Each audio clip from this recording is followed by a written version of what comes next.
ठीक है, लिखा हुआ है फोटो इलेक्ट्रिक इफेक्ट। आइडिया होगा ना इसके बारे में कि लाइक लाइट या इलेक्ट्रोमैग्नेटिक वेव जब मेटल पे डालते हैं तो इलेक्ट्रॉन्स निकलते हैं उसमें से। तो हमें इसके कुछ बेसिक लॉज समझने हैं। मतलब इसमें ये कहते हो कि अगर कोई एक मेटल है और उस मेटल पर अगर आप किसी फ्रीक्वेंसी की लाइट डालते हो, मतलब इलेक्ट्रोमैग्नेटिक वेव जिसको कहते हो, and suppose the wave of frequency F, तो ये बताया जाता है कि इस मेटल के सरफेस से इलेक्ट्रॉन्स बाहर की तरफ आते हैं, मतलब इसमें से इलेक्ट्रॉन निकल रहे होते हैं। और उन इलेक्ट्रॉन्स की अपने कुछ काइनेटिक एनर्जीज के बारे में आइंस्टाइन वाली इक्वेशन भी है regarding the kinetic energy of electrons, कि जो इलेक्ट्रॉन्स निकलेंगे सपोज दैट इनकी काइनेटिक एनर्जी को अगर हम के से डिनोट करें, मेटल से जो इलेक्ट्रॉन निकल रहे हैं और उनकी काइनेटिक एनर्जी को के से डिनोट किया जाए, तो आइंस्टाइन फोटो इलेक्ट्रिक इफेक्ट में एक इक्वेशन दी गई थी अबाउट दिस काइनेटिक एनर्जी। क्या था वो? हाँ, लेकिन उसमें ये था, अगर इसको बड़े ध्यान से आप समझोगे, कि जो इलेक्ट्रॉन्स मेटल से बाहर निकलते हैं, सभी इलेक्ट्रॉन्स सेम काइनेटिक एनर्जी पर नहीं आते हैं। मतलब अगर हम वेव डालेंगे तो वेव की वजह से इसमें से मान लीजिए कुछ नंबर ऑफ इलेक्ट्रॉन्स बाहर आएंगे। तो हो सकता है कि कोई इलेक्ट्रॉन कम एनर्जी से बाहर आए, कोई इलेक्ट्रॉन ज़्यादा एनर्जी से बाहर आए। तो आइंस्टाइन का जो वर्क था वो था about the maximum possible kinetic energy. उसमें उन्होंने कहा था कि मैक्सिमम काइनेटिक एनर्जी जो इन एमिटेड इलेक्ट्रॉन्स की होगी, जो इलेक्ट्रॉन्स निकले हैं उनकी मैक्सिमम काइनेटिक एनर्जी, उसके लिए उन्होंने अपना एक फॉर्मूला बनाया था, H/F माइनस फाई नॉट करके, जिसमें फाई नॉट को उन्होंने कहा था मेटल के लिए वर्क फंक्शन। तो phi naught defined as the work function.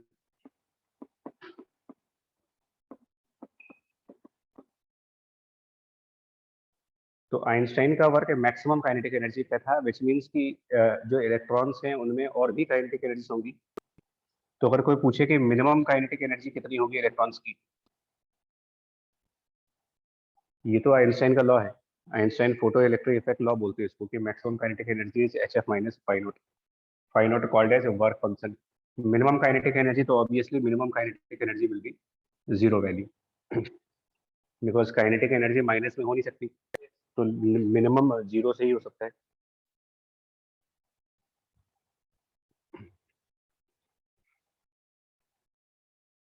मतलब जो इलेक्ट्रॉन्स निकलेंगे, पहली बात आपको ये ध्यान में रखना है कि जो इलेक्ट्रॉन्स निकल रहे हैं वो सब डिफरेंट एनर्जी वाले इलेक्ट्रॉन्स हैं। जितने इलेक्ट्रॉन्स बाहर निकलेंगे मेटल से वो सब सेम काइनेटिक एनर्जी पर नहीं होते हैं। हाँ, ये जरूर है कि Hf माइनस फाई नॉट, इससे ज्यादा एनर्जी वाला कोई इलेक्ट्रॉन नहीं होगा और जीरो से कम वाला कोई नहीं होगा। इन जितने भी इलेक्ट्रॉन्स निकले हैं उनकी काइनेटिक एनर्जी जीरो से ज्यादा होगी और Hf माइनस फाई नॉट से कुछ कम होगी। इनके बीच में ही एनर्जी आएंगी।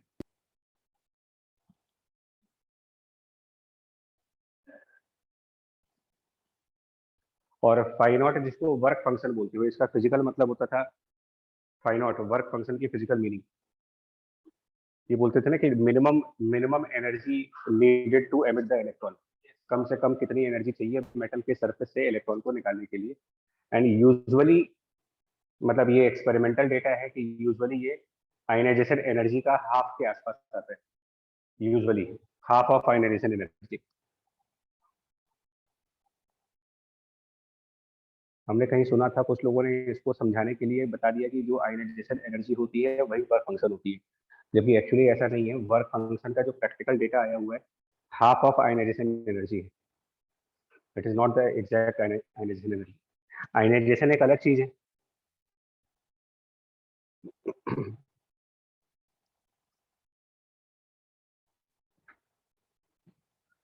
और ये जो स्टेटमेंट दिया जाता है कि फोटो इलेक्ट्रिक इफेक्ट मतलब फोटो इलेक्ट्रिक इफेक्ट को नोटिस करना चाहते हैं, तो जो वेव है उसकी फ्रीक्वेंसी के बारे में कह रहे हैं कि वो एक सफिशिएंट फ्रीक्वेंसी होनी चाहिए। मतलब ऐसा नहीं हो सकता कि हम कोई भी फ्रीक्वेंसी की वेव डाल देंगे तो इलेक्ट्रॉन्स निकल जाएंगे इसमें से। वो सफिशिएंट फ्रीक्वेंसी के बारे में बोलते हैं कि this frequency should be more than a certain minimum value. Frequency एक सर्टेन मिनिमम वैल्यू से ज्यादा हो, और उस मिनिमम फ्रीक्वेंसी को बेसिकली थ्रेशोल्ड फ्रीक्वेंसी भी बोलते हैं। और वो कितनी होती है थ्रेशोल्ड फ्रीक्वेंसी, अगर हम बात करें, तो दैट मिनिमम फ्रीक्वेंसी, मतलब जो वेव आप इंसिडेंट कराओगे उसकी फ्रीक्वेंसी एक सर्टेन वैल्यू से ज्यादा रखनी पड़ती है। तो वो सर्टेन वैल्यू कितनी है उसके लिए बोलते हैं phi naught divided by H, phi naught by H. मतलब अगर हम इससे कम फ्रीक्वेंसी की कोई लाइट डालेंगे तो कुछ नहीं होने वाला, कोई इलेक्ट्रॉन बाहर नहीं आएगा। That is sufficient frequency.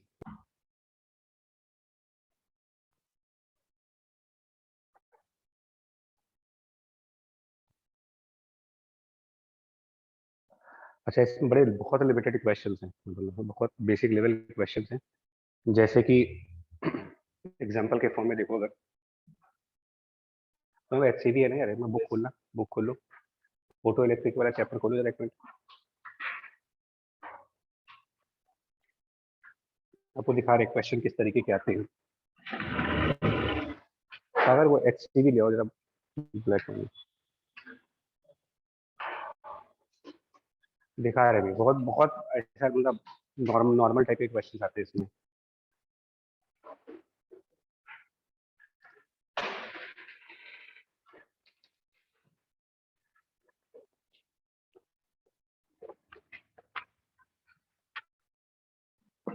देखिए जैसे ये वाला खोलो पेज नंबर पहले तो मैं आपको वन बाय वन चलता हूँ, वन बाय वन चलते हैं, स्टार्ट करते हैं यहाँ से। पेज नंबर 359 पे चलो, फटाफट होते रहेंगे। 359 पे जाइए, page number 359, photo electric effect की जो एक्सरसाइज है, वर्कआउट एग्जाम्पल। पहला क्वेश्चन देखो आप, इसके बारे में कल डिस्कस हुआ था। How many photons are emitted per second by a 5 milliwatt laser source operating at this number, मतलब पावर और लैम्डा दिया है। कल शायद डिस्कस हुआ था इसके बारे में कि अगर पावर दिया हो और वेवलेंथ दिया हो तो नंबर ऑफ फोटॉन्स कैसे निकाले जाते हैं। ठीक है, तो ये हो जाना चाहिए। सेकंड क्वेश्चन देखो, सेकंड वाला भी वही है, अब उसमें उल्टा कर दिया, उसमें पावर दिया है और फोटोन कितने निकल रहे हैं वो दे दिया है, लैम्डा पूछ लिया है। तो मेरा सजेशन ये है कि इनको ना कहीं लिख लो कि इसका क्या फॉर्मूला बना मेरा, तो यही सब क्वेश्चन आएंगे एग्जाम में, तो हो जाएंगे दोनों। तीसरा एग्जाम्पल,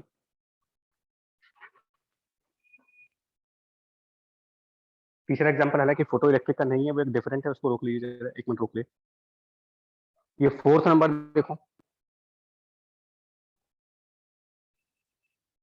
फोर्थ नंबर क्वेश्चन देखिए, शॉर्ट एग्जाम्पल का fourth number question, page number 360। तो इसमें लैम्डा गिवन है, लिखा है इंसिडेंट नॉर्मली और परफेक्टली एब्जॉर्बिंग सरफेस है। कल इसके बारे में डिस्कस हो रहा था, मतलब रिफ्लेक्शन 0% होगा। और पावर दिया हुआ है ना। पहला पार्ट है नंबर ऑफ फोटॉन्स, एक बार फिर वही आ गया नंबर ऑफ फोटॉन्स वाले। देखो तीन तीन एग्जांपल में हो गया ये, पावर वेवलेंथ और नंबर ऑफ फोटोन। इसका मतलब ये एक ऐसा टॉपिक हो गया जिसको हमें मतलब याद कर ले तो ज्यादा सही है कि how to find out the number of photons with a given power and wavelength. उसके बाद सेकंड पार्ट में फोर्स एक्सर्टेड बोला गया है। तो ये तो वैसे अगर कल वाला लेक्चर पे है, कल का लेक्चर याद करें तो हम लोगों ने पढ़ा था कि आई, ये था कुछ ऐसा, I by C into cos square theta था ना। बट नॉर्मल इंसिडेंस है तो वो खाली आई बाई सी होगा। परफेक्ट रिफ्लेक्टिंग में यहाँ 2 आया था, 1 आएगा, तो ये हमारा ये प्रेशर आएगा इंटू एरिया फोर्स, और इंटेंसिटी इंटू एरिया की जगह पर क्या लिख सकते हो भाई, इंटेंसिटी मल्टीप्लाइड बाय एरिया, यही चीज तो पावर है। तो वो डायरेक्टली दिया हुआ है तुम्हें, मतलब कुल मिलाकर के पावर को स्पीड ऑफ लाइट से डिवाइड कर देंगे, आंसर आ जाएगा।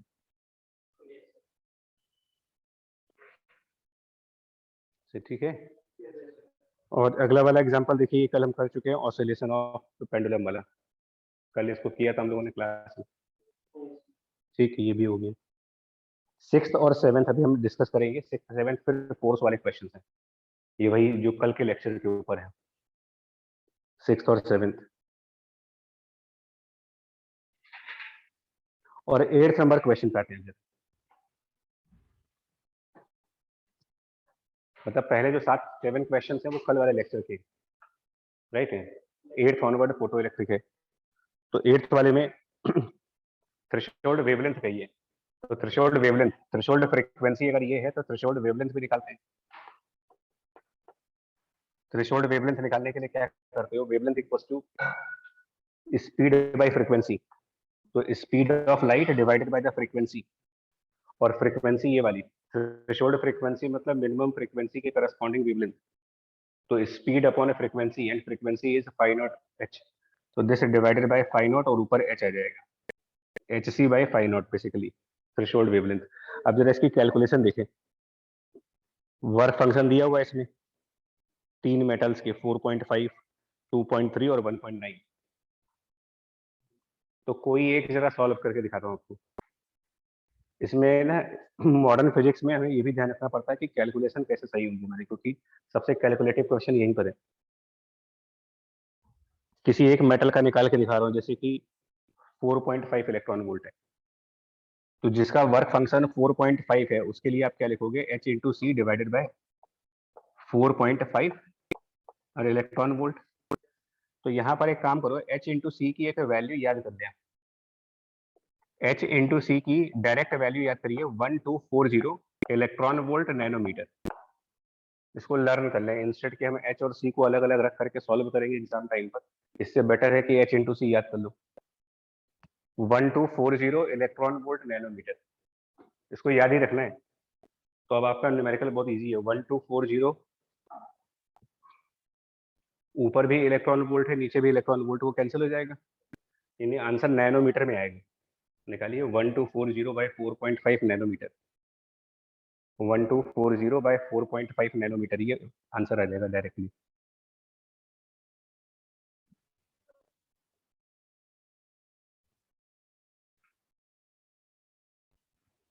ऐसे ही याद करना है इसे सर, भला इसी में 1240 divided by 5 naught and this answer will be in nanometre.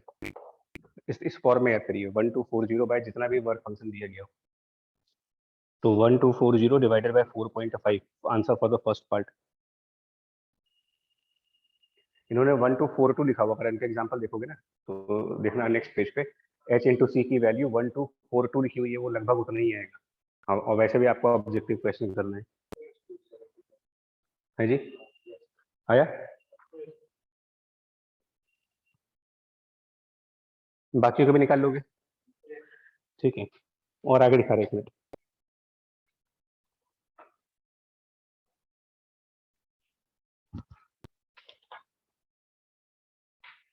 Objective 1 के 4th क्वेश्चन में जाओ जरा, ऑब्जेक्टिव 1 के 4th क्वेश्चन में चलिए।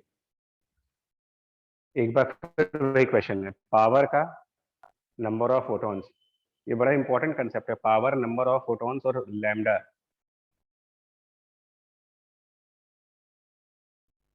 तो और हम लोग ना कल वाला लेक्चर याद करें तो कुछ ऐसा था यार, कल के लेक्चर में ये था पावर और divided by H C by lambda, जब किया था power upon H C by lambda, क्या निकलता है ये चीज, power divided by H C by lambda करोगे तो, नहीं ये क्या, पावर का फिजिकल मतलब देखो ना, पावर की फिजिकल मतलब होती है energy emitted per second, energy पर सेकंड है ये, पावर मीन्स एनर्जी पर सेकंड। जब उसको एक सिंगल फोटोन के एनर्जी से डिवाइड कर लेते हो तो यही तो हुए फोटॉन्स पर सेकंड, मतलब power into lambda by H C is the number of photons per second. ये छोटे छोटे फॉर्मूले याद करो, P lambda by H C is the number of photons emitted per second. इसको पर यूनिट एरिया से जब निकालना हुआ तो इसमें एरिया और डिवाइड होगा, it is only number of photons emitted per second. अब ये बताइए रेड और ब्लू में से लैम्डा किसका ज्यादा होता है, ये याद करना पड़ेगा, रेड में और ब्लू में से लैम्डा किसकी ज्यादा है।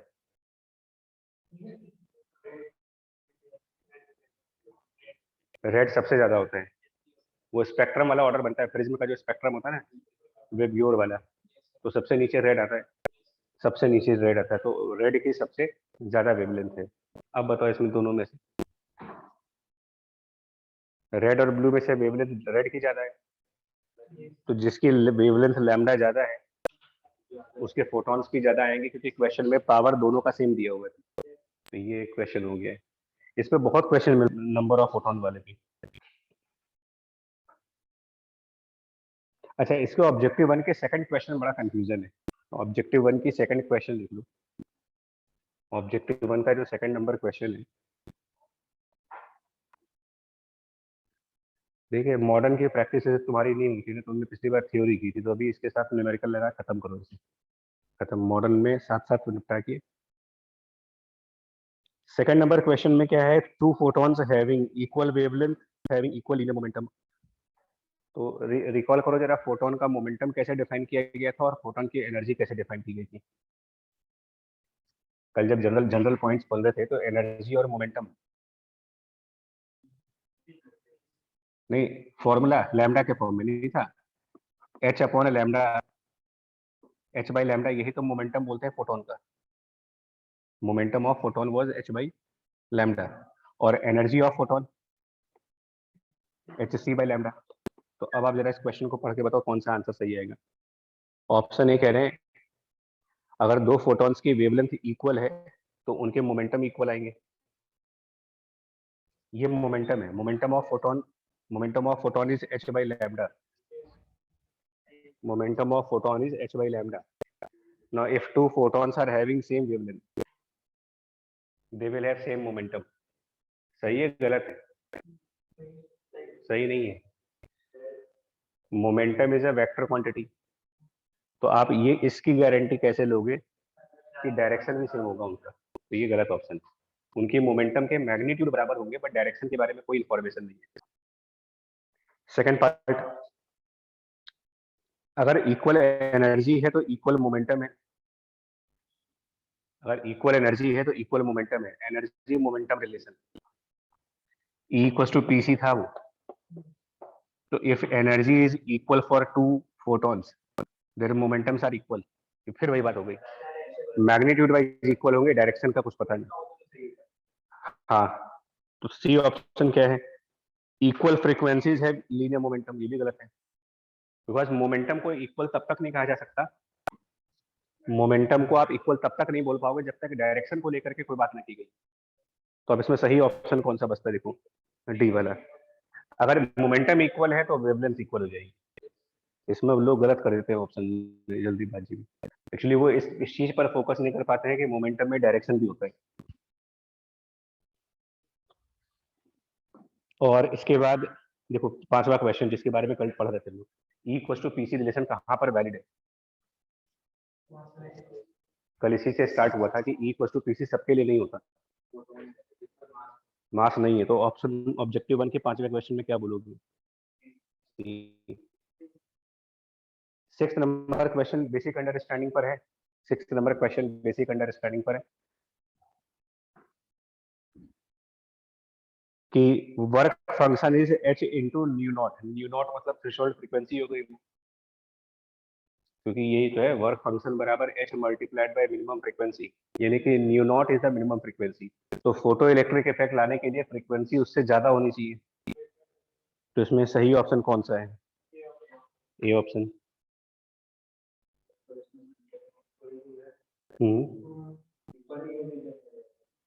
अच्छा जी, सॉरी, इक्वल टू पे नहीं हो पाएगा, ग्रेटर देन इक्वल टू कैसे? तो मैक्सिमम नहीं आएगी, तो जब एनर्जी ही नहीं आएगी तो हम क्या मानेंगे उसको फिर? अब ये कंट्रोवर्शियल पॉइंट हो गया यार।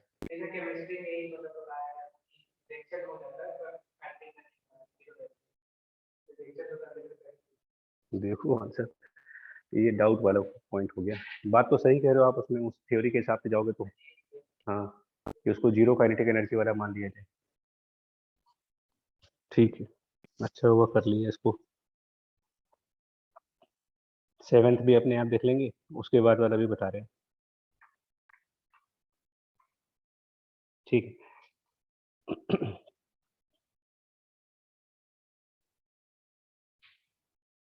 एक्सरसाइज में जाओगे ना, एक्सरसाइज का फोर्थ नंबर क्वेश्चन देखो, फिर वही चीज।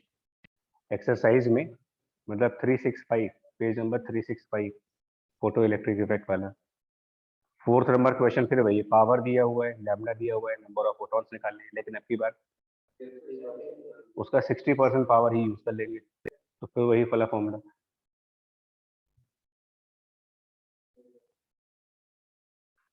Six number question, parallel beam of light है, 60 डिग्री के एंगल पर डाली गई है, फोर्स निकालना वहां पर कल वाले लेक्चर से।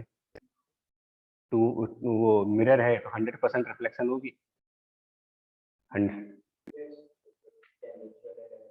वो वाला formula 2I/c cos square theta, 2I/c cos square theta pressure होगा और उसमें एरिया मल्टीप्लाई कर लेंगे। नहीं ए करेंगे क्योंकि ये यहाँ पर जो एरिया है ना वो तो डायरेक्टली मिरर का ऊपर, अब ए cos थीटा नहीं करेंगे। cos स्क्वायर थीटा डेरिवेशन करने में यूज हो चुका है, तो अब आप वो सामने करो, आप सीधा प्रेशर का formula 2I/c cos square theta multiplied by the area of mirror और इंटेंसिटी इनटू एरिया जो होगा ना, इसको देख लेते हैं एक बार 6 वाले। इसमें क्योंकि पावर नहीं दिया हुआ है लेकिन नंबर ऑफ फोटॉन्स दिए, तो ये फिर वही बात होगी, अगर पावर दिया है और लैम्डा दिया है, सॉरी नंबर ऑफ फोटॉन्स और लैम्डा दिया है, तो फिर वो तो निकाल ही दोगे पावर, क्योंकि ये क्वेश्चन तो अब 5वीं 6ठी बार होगा ये क्वेश्चन। तो यहाँ तक करिए देखो आराम से। अब ये जैसे क्वेश्चन है 14th number, 14th number question पे देखते हैं, find the maximum kinetic energy of photo electrons जब लैम्डा दिया हुआ है और वर्क फंक्शन दिया हुआ है। तो ये स्ट्रेट फॉरवर्ड इसका है, लेकिन इसमें भी कैलकुलेशन देखो, कैलकुलेशन करने के लिए इसको ऐसे भी लिख सकते हो, फ्रीक्वेंसी की जगह वेवलेंथ लिखना चाहोगे तो ये hc/λ माइनस फाइव नॉट होगा। कैलकुलेशन जरा फास्ट कैसे करोगे देखो आप, फिर वही काम करिए, h इंटू सी की वैल्यू 1240 और डिवाइडेड बाय लैम्डा, पर ध्यान देना है इसमें नैनोमीटर की यूनिट है तो वेवलेंथ भी नैनोमीटर में रखना होगा। वो अलग ठीक है, नैनोमीटर दिया हुआ, कहीं कहीं कहीं पर एंगस्ट्रॉम दिया होता है, तो 1240 और जो वेवलेंथ यहाँ दिया हुआ है 350, मतलब 1240 डिवाइडेड बाय 350, जो भी वैल्यू आए उसमें से 5 नॉट माइनस कर दो, और आंसर किस कौन से यूनिट में आएगा, आंसर इलेक्ट्रॉन वोल्ट में जाएगा। मॉडर्न फिजिक्स में इन बातों का बहुत ध्यान रखना पड़ता है कि हमारी यूनिट्स और कैलकुलेशन सही रहे। कर लेंगे इसे, डायरेक्ट फॉर्मूले के ऊपर है। 15th नंबर क्वेश्चन भी ऐसे ही, ये फंडामेंटल है, उसमें वर्क फंक्शन दिया हुआ है और थ्रेशोल्ड फ्रीक्वेंसी निकालनी है, मतलब ये वाली चीज, फाइव नॉट दिया है, एच निकालना है, हो जाएगा ये क्वेश्चन भी। नेक्स्ट, स्टॉपिंग पोटेंशियल तो भी खैर पढ़ना ही है हमें। 16th नंबर भी किया जा सकता है। अच्छा, इसके बाद ये तो होगा फंडा, बहुत बेसिक लेवल क्वेश्चंस पे। इसके बाद थोड़े बहुत इससे हल्का सा एडवांस लेवल पे चलते हैं, जब स्लाइटली एडवांस साइड पर, तो देखो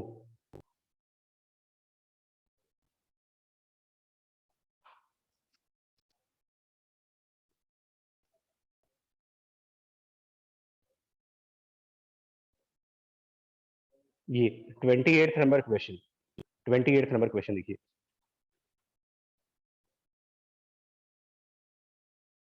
28th नंबर क्वेश्चन,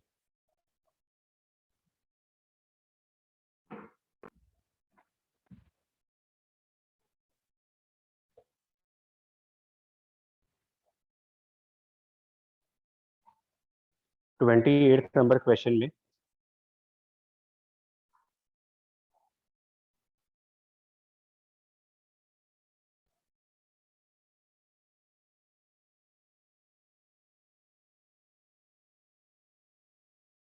इस बात को समझो जरा क्या मतलब है, एक बार क्वेश्चन रीड कर लो। 28 जो लोग घर पे है भैया वो भी अगर एक बार बुक से पढ़े। 28th question, page number 366, photo electric effect HCV के क्वेश्चन नंबर 28 में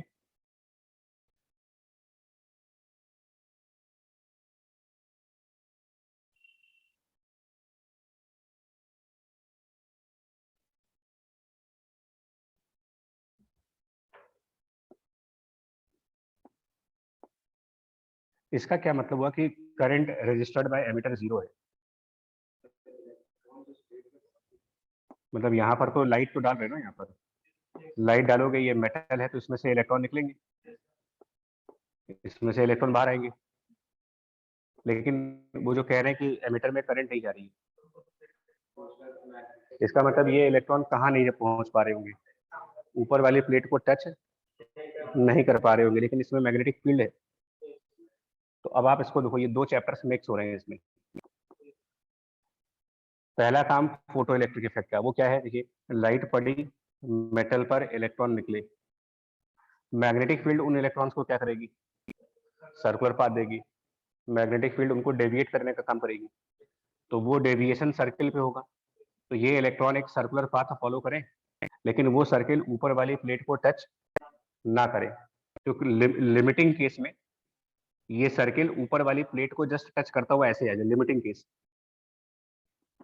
तो इसका मतलब जो सर्किल बन रहा है उसका रेडियस क्या है, जितना इन दोनों में डिस्टेंस है वो दे रखा है 10 सेंटीमीटर का, तो ये डी ही सर्किल का रेडियस होना चाहिए। और मैग्नेटिक फील्ड के रिजल्ट में रेडियस का जो फॉर्मूला होता था, mass into V upon Q B. अच्छा, मास इंटू वी तो हो गया मोमेंटम, मोमेंटम को काइनेटिक एनर्जी के फॉर्म में लिखना चाहोगे तो √2m इंटू काइनेटिक एनर्जी। यहाँ पर तो ये वाला फॉर्मूला लगाएंगे ना, क्योंकि मास वाला पार्टिकल है, तो मोमेंटम एनर्जी का ये रिलेशन लगाओ। और काइनेटिक एनर्जी के बारे में, कौन सी काइनेटिक एनर्जी ले, क्योंकि इलेक्ट्रॉन्स जो निकल रहे हैं उनमें तो वेराइटी है ना उसमें, ऐसा तो है नहीं कि सारे इलेक्ट्रॉन सिंगल एनर्जी पे आ रहे हैं। तो आप काइनेटिक एनर्जी मिनिमम वाली पुट करोगे कि मैक्सिमम वाली पुट करोगे? ऑब्वियसली मैक्सिमम, क्योंकि मिनिमम 0 रखने का कोई मतलब नहीं बनता। तो यहाँ पर हम कौन सी एनर्जी पुट करें, मैक्सिमम। अब मैक्सिमम काइनेटिक एनर्जी क्या रखोगे यहाँ पर? अब एक और चीज पढ़िए, इसमें जो लाइट आप डाल रहे हो उसकी दो फ्रीक्वेंसीज है। लाइट जो डाल रहे हैं वो सिंगल फ्रीक्वेंसी की है ही नहीं।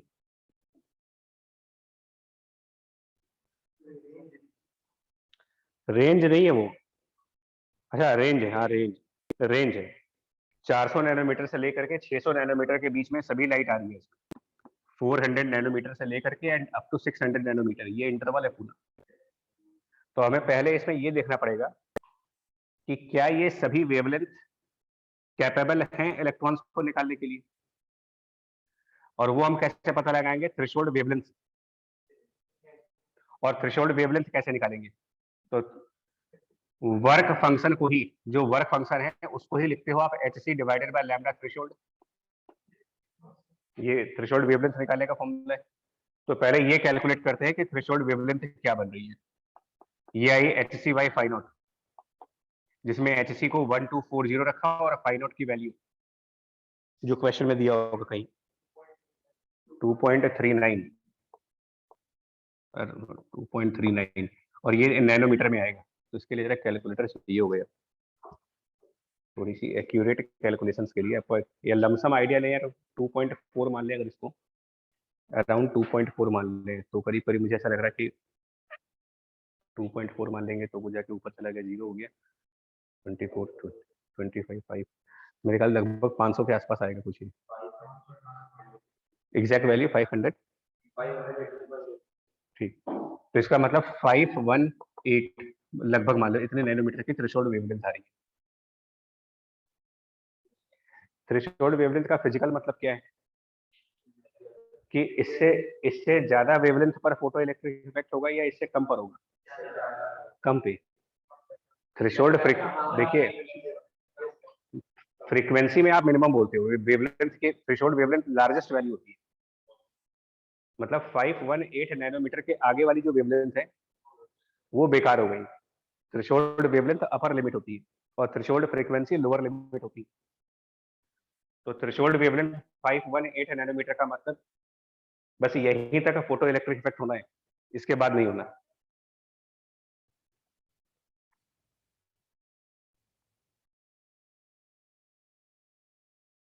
अच्छा, उसके अलावा जो के मैक्स है वो क्या रखें इसमें, के मैक्स उसका भी तो फॉर्मूला ये है ना, H C by lambda minus phi naught का। नहीं, लैम्डा क्या रखोगे, एक्चुअली क्या है ना कि 400 नैनोमीटर से 600 नैनोमीटर का पूरा इंटरवल दिया है, तो इसमें रिजल्ट ये बन रहा है कि 400 नैनोमीटर से लेकर के और 580 नैनोमीटर तक, ये जो इंटरवल है इससे तो इलेक्ट्रॉन्स का एमिशन होगा, इन वेवलेंथ से इलेक्ट्रॉन बाहर आएगी, इसके बाद वाली वेवलेंथ से बाहर नहीं आएगी। तो आप मैक्सिमम काइनेटिक एनर्जी कौन से वेवलेंथ के करस्पॉन्डिंग निकालोगे? हम 400 के करस्पॉन्डिंग निकाले या 518 की करस्पॉन्डिंग निकाले? क्योंकि कई सारी वेवलेंथ हैं जिससे इलेक्ट्रॉन बाहर आ रहा है। तो आपको मैक्सिमम काइनेटिक एनर्जी चाहिए। तो मैक्सिमम काइनेटिक एनर्जी के लिए लैम्डा की वैल्यू मिनिमम, तो यू टेक 400 नैनोमीटर। लैम्डा की वैल्यू 400 नैनोमीटर रखते हैं, क्योंकि सबसे ज्यादा एनर्जी पर वही इलेक्ट्रॉन आएंगे जो 400 नैनोमीटर की वेव से निकलेंगे।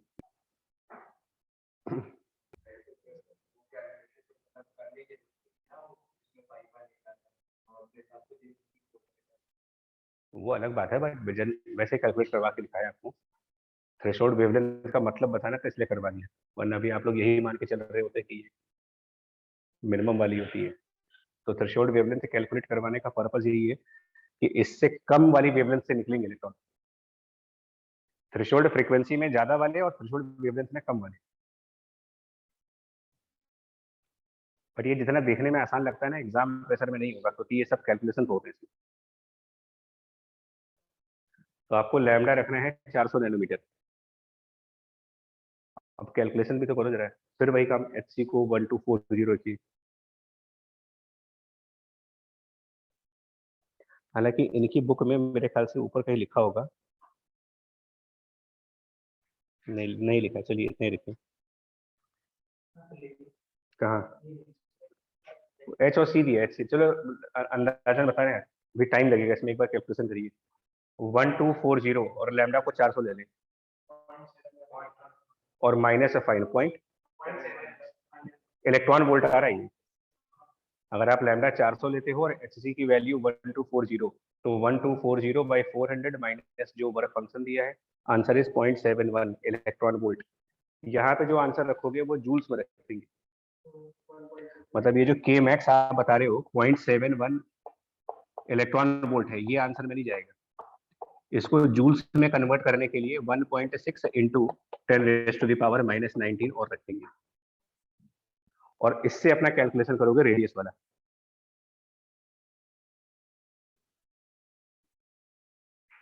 अब अभी अभी 3 मिनट से ज्यादा लग गया इसको करने में। तो ये पहचानना सीखो आपकी कौन सा कैलकुलेटिव क्वेश्चन है, कौन सा आराम से हो जाएगा। ये डिफिकल्ट तो है नहीं, टफ क्वेश्चन कैटेगरी में नहीं है, बट ये है कि टाइम टेकिंग है। और उसमें भी अगर हमने एच और सी की वैल्यू पहले से याद ना की तो वो और प्रॉब्लम।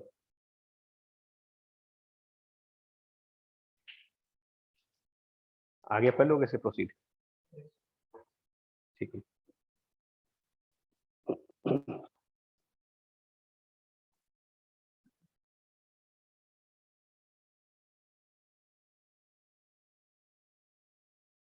31 नंबर क्वेश्चन लिखो जरा।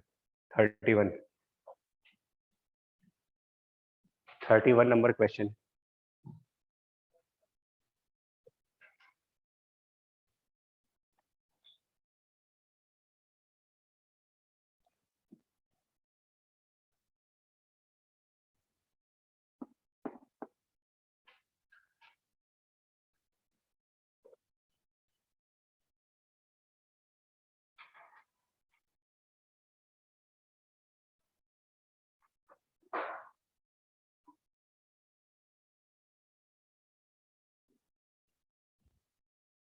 तो इसमें कह रहे हैं कि भाई एक सीजियम प्लेट है, और सीजियम प्लेट के सामने एक लार्ज मेटल प्लेट है।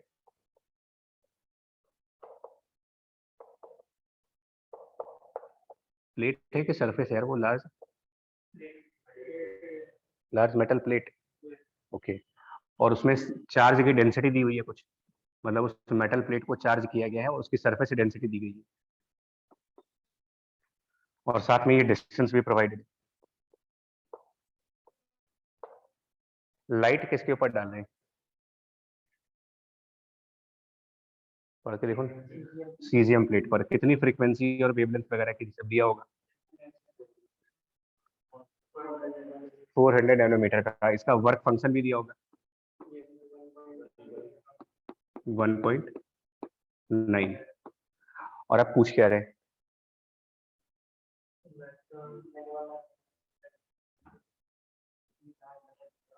रीचिंग वाले ना, तो इसमें इलेक्ट्रॉन का एमिशन कहाँ से हो रहा है?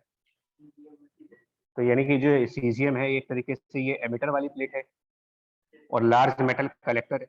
एमिटर और कलेक्टर अगर इस तरीके से देखें तो जहां से इलेक्ट्रॉन निकलेंगे, जहां से इलेक्ट्रॉन एमिट हो रहे हैं, वहां पर मिनिमम काइनेटिक एनर्जी और वहां पर मैक्सिमम काइनेटिक एनर्जी। मिनिमम और मैक्सिमम काइनेटिक एनर्जी जब वो इलेक्ट्रॉन्स सीजियम से बाहर निकलेंगे। तो मैक्सिमम में तो आइंस्टाइन की इक्वेशन लगाओ, which is H C by lambda minus phi naught, और मिनिमम के लिए भी आइंस्टाइन का ही रूल है, 0।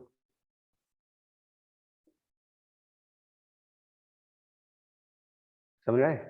ये अमेजन के टाइम है, और वो पूछ रहे हैं जब वहां पहुंचोगे तब क्या होगा।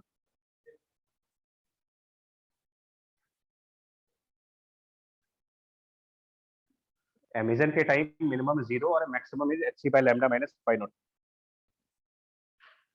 कलेक्टर पे जब जाएंगे तो अब आप सोचोगे कि कलेक्टर के चार्ज डेंसिटी का क्या रोल है यहाँ पर। कलेक्टर का जो चार्ज डेंसिटी है उसकी वजह से ये इलेक्ट्रॉन पॉजिटिव चार्ज की तरफ एक्सेलरेट कर जाएंगे, और जब ये इलेक्ट्रॉन पॉजिटिव चार्ज की तरफ एक्सेलरेट करेंगे तो जिसकी एनर्जी 0 है वो कलेक्टर तक जाते जाते कुछ एनर्जी एक्वायर कर लेगा। तो नाउ मिनिमम काइनेटिक एनर्जी दूसरे प्लेट पे जाकर के। हम लोगों ने स्टार्ट किया था तब 0 एनर्जी थी। यहाँ पर लगाएंगे वर्क एनर्जी थ्योरम कि वर्क डन जो होता है वो चेंज ऑफ काइनेटिक एनर्जी होता है। So this final kinetic energy minus initial change हुआ, और ये वर्क डन होना चाहिए। वर्क डन इस प्लेट के इलेक्ट्रिक फील्ड की वजह से होगा। वो कितना होगा? Force into displacement. डिस्प्लेसमेंट है डी, और फोर्स क्यू इंटू ई, जिसमें चार्ज इलेक्ट्रॉन का रखेंगे, और इलेक्ट्रिक फील्ड क्या रखेंगे यहाँ पर? Large metal plate, electrostatic recall करते हैं electric field by large metallic plate. यहाँ यहाँ पर कंफ्यूजन होगी, बाई 2 होगा या by simply sigma by epsilon होगा, या नीचे 2 भी लगाना है? चाहिए नहीं, आप बस श्योर बताओ ना, होने का चाहिए थोड़ी होता है यार कोई।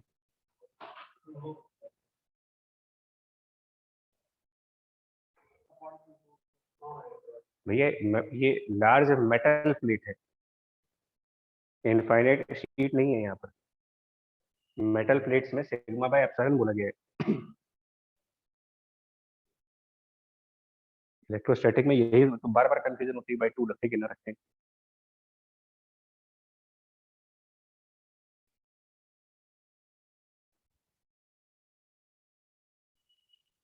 लेकिन इसमें देखो नहीं, हमें लफड़ा कर दिया इन्होंने।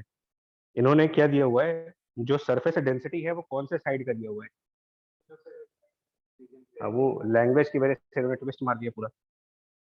बोल बोल तो इसको प्लेट रहे हैं, लेकिन डेंसिटी एक साइड की दी है। तो ये क्या बन गया फिर? अब शीट हो गई, तो बाई 2 लग जाएगा इसमें, उस वजह से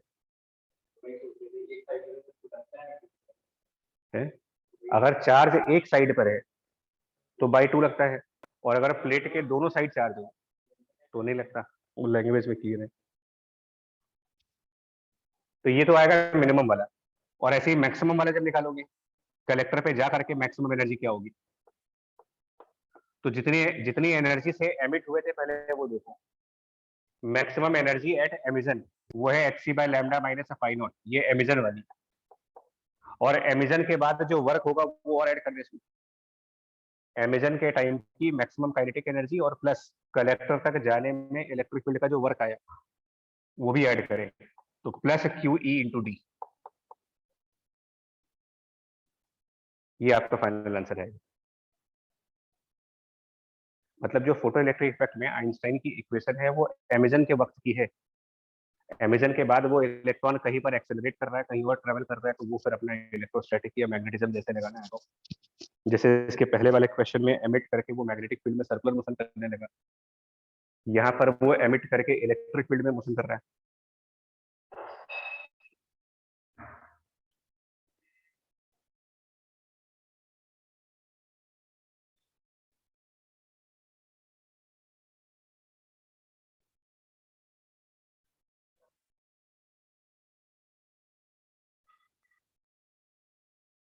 अब 32 नंबर क्वेश्चन लिखूंगा ना, 32 number question.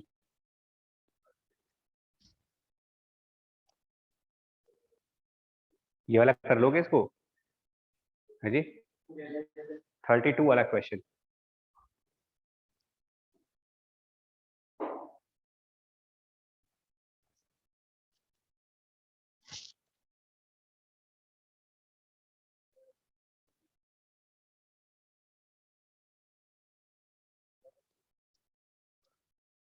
Thirty two number वाले क्वेश्चन में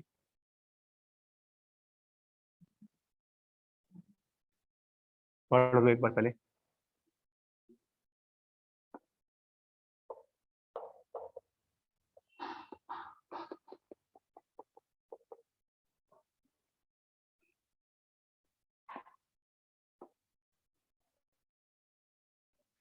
उसमें कौन से इलेक्ट्रॉन की बात कर रहा है, जरा ध्यान से पढ़िए। Consider the fastest electron emitted parallel to the large metal plate. Fastest electron, तो सीजीएम से फास्टेस्ट इलेक्ट्रॉन मेटल के पैरेलल, यानी कुछ इस तरफ मैक्सिमम स्पीड वाला जो इलेक्ट्रॉन है, सीजीएम से मैक्सिमम स्पीड का इलेक्ट्रॉन मेटल के पैरेलल जा रहा है।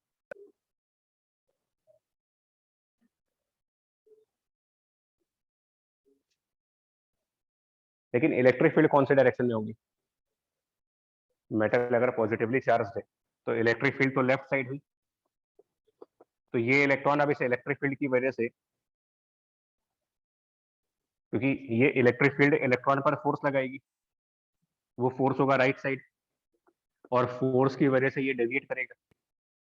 तो ये एक तरीके का पैराबोलिक पाथ होगा, क्योंकि वेलोसिटी है ऊपर की तरफ और फोर्स लग रहा है इधर, तो ये कुछ इस तरीके से पैराबोलिकली जाएगा जैसे ग्रेविटी में होता है। तो वो यही पूछ रहे हैं आपसे क्वेश्चन में, find the displacement of electron parallel to the initial velocity. तो ये इनिशियल वेलोसिटी की डायरेक्शन है, इसके पैरेलल में क्या डिस्प्लेसमेंट आएगी जब ये कलेक्टर वाली प्लेट पर जाओगे, यानी कि एक तरीके से ये डिस्प्लेसमेंट वाई पूछा जा रहा है, और ये डिस्टेंस डी दिया हुआ है। यूनिफॉर्म इलेक्ट्रिक फील्ड में चार्ज का मोशन प्रोजेक्टाइल वाले कंसेप्ट से आता है। तो इसमें कौन सी डायमेंशन ऐसी है जहां पर वेलोसिटी चेंज नहीं हो रही होगी? जैसे प्रोजेक्टाइल में हॉरिजॉन्टल डायमेंशन में वेलोसिटी बदलते हैं, तो यहाँ पर कौन सी डायमेंशन ऐसी है जिसकी वेलोसिटी है, जिसपे फोर्स नहीं है? ठीक है, यानी कि जिस डायरेक्शन में वेलोसिटी है इस डायरेक्शन में तो कोई एक्सेलरेशन आएगा नहीं, यानी ये डिस्प्लेसमेंट वाई जो है वो विदाउट एक्सेलरेशन हुआ है। तो अगर डिस्प्लेसमेंट वाई विदाउट एक्सेलरेशन हुआ है तो उसको लिख सकते हैं कि it is maximum velocity multiplied by time. और जो डी वाला डिस्प्लेसमेंट है ये किसकी वजह से हुआ? तो ये डी वाला डिस्प्लेसमेंट इलेक्ट्रिक फील्ड के फोर्स की वजह से हुआ। तो ये डिस्प्लेसमेंट एक्सेलरेशन से आ रहा है, तो इसको लिखेंगे, डी को लिखेंगे जो एक्सेलरेशन की वजह से आ रहा है, half acceleration is force upon mass और इनटू टी स्क्वायर। अब दोनों से टी एलिमिनेट कर देंगे, यहां से टी की वैल्यू इसके अंदर सब्स्टिट्यूट कर दे, then D equals to Q E Y square upon 2m V max square. और ये m into V max square को काइनेटिक एनर्जी के फॉर्म में क्या लिख सकते हैं? ये डबल ऑफ काइनेटिक एनर्जी, यानी ये हो जाएगा Q E Y square by 2 times maximum kinetic energy. Actually 4 बन जाएगा नीचे, क्योंकि 2 पहले से ही है, और M V square double of kinetic energy हुआ तो टोटल 4 हो गया। और मैक्सिमम काइनेटिक एनर्जी, उस मैक्सिमम काइनेटिक एनर्जी को H C by lambda minus find. अब ये करके आपको वाई कैलकुलेट करना है, बट फिर वही चैलेंज है कैलकुलेशंस का।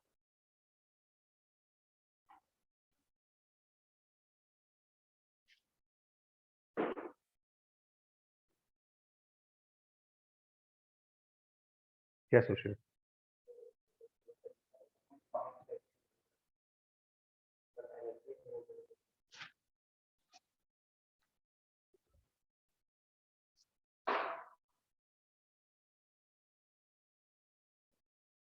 मतलब ये मान के चलो, ये इसका हाईएस्ट लेवल है डिफिकल्टी का।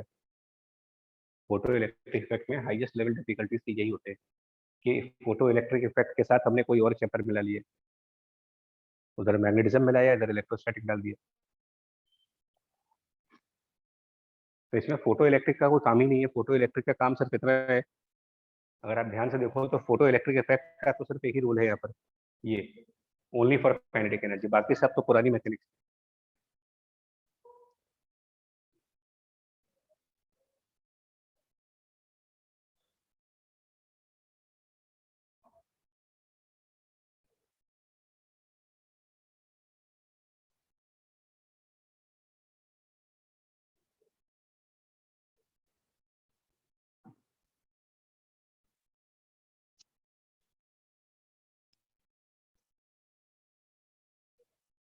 हुए 34 रीड करो जल्दी, 34। देखो इतना मैं करा दे रहा हूँ, सीवी से हम करवा दे रहे हैं, बाकी पी वाई क्यू अपने आप लगा। भाई आपको हम यहाँ पर ये किताब लगवा रहे हैं, प्रैक्टिस हो जाएगी इससे। पी वाई क्यू लगा लीजिए, कंप्लीट हो गया। लगाओ 34।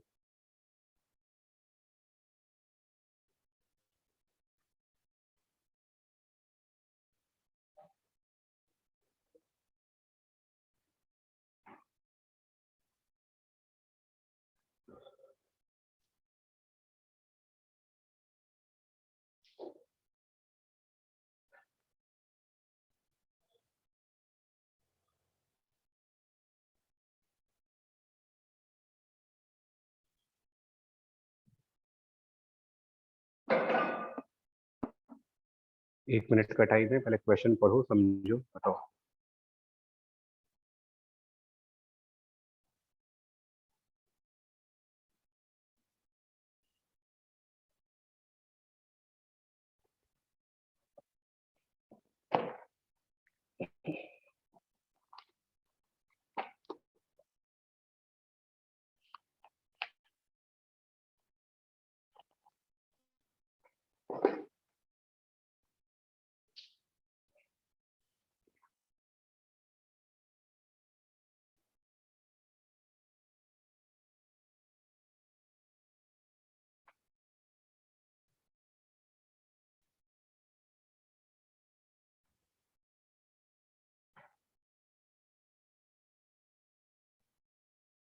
आया कुछ समझ में क्या होना चाहिए? और देखो एक तरीका ये होता है कि जब क्वेश्चन कंडीशनल हो ना, जैसे कंडीशनल क्वेश्चन का मतलब उसमें लिखा है so that some of the photo electrons may go around. तो जब ये वाले क्वेश्चन, जिस भी क्वेश्चन में ये लिखा सो दैट इट हैपेंस, तो सारा फोकस पहले वहां डालिए कि इसका क्या मतलब निकल रहा है। So that some of the photo electrons may go around the ion along the circle, इस बात का क्या मतलब हुआ?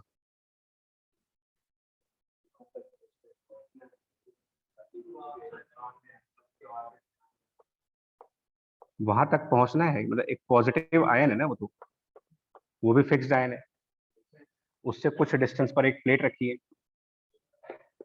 वो डिस्टेंस भी दिया है क्वेश्चन में, और इससे इलेक्ट्रॉन्स निकल रहे हैं, क्योंकि इसके ऊपर लाइट पड़ रही है तो उससे इलेक्ट्रॉन्स बाहर निकल रहे हैं। कुछ इलेक्ट्रॉन्स इस आयन के अराउंड सर्कुलर मोशन करें। तो आप इसका कंसेप्ट लगाओ ना, कोई भी पार्टिकल सर्कुलर मोशन कब कर सकता है?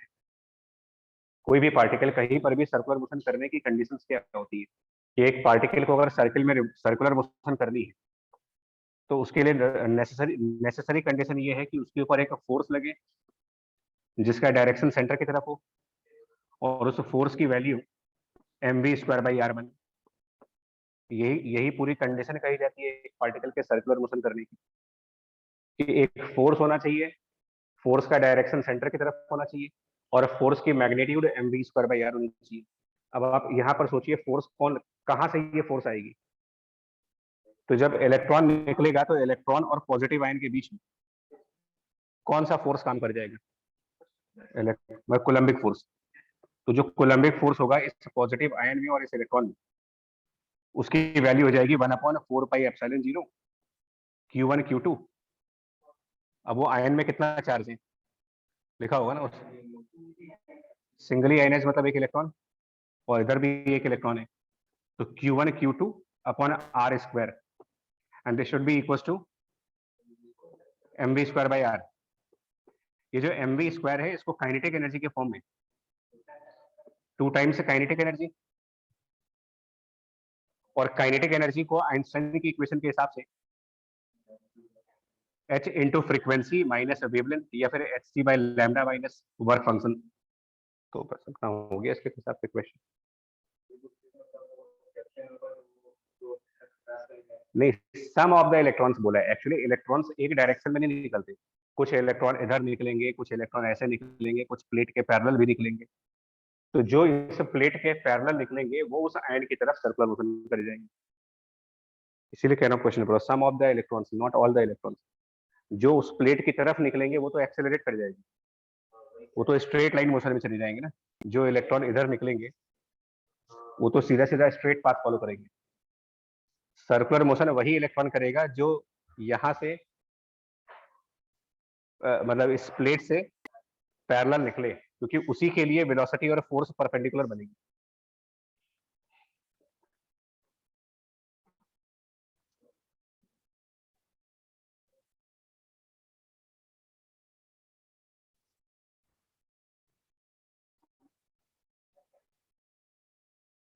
एक बार फिर ये क्वेश्चन न्यूटन लॉ का ही है, मतलब मोटर इलेक्ट्रिक चैप्टर में फिर सिवाय इसके हम कोई काम नहीं करते। H F minus phi naught, बस इसके अलावा कुछ नहीं करते।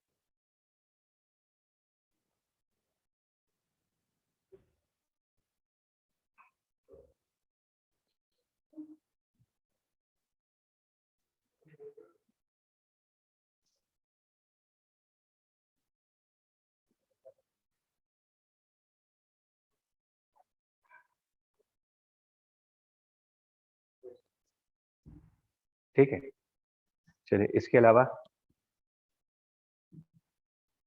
2-3 डेफिनेशन और हैं वो देखिए। हाँ, एक पॉइंट और है जिसमें लोग कंफ्यूज करते हैं।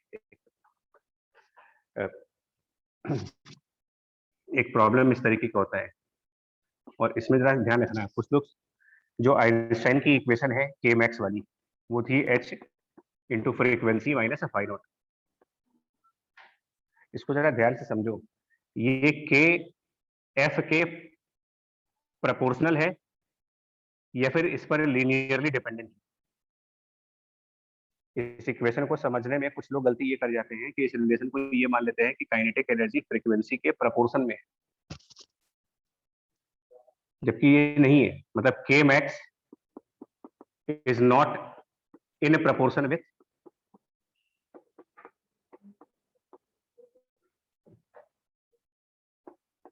Proportion with frequency.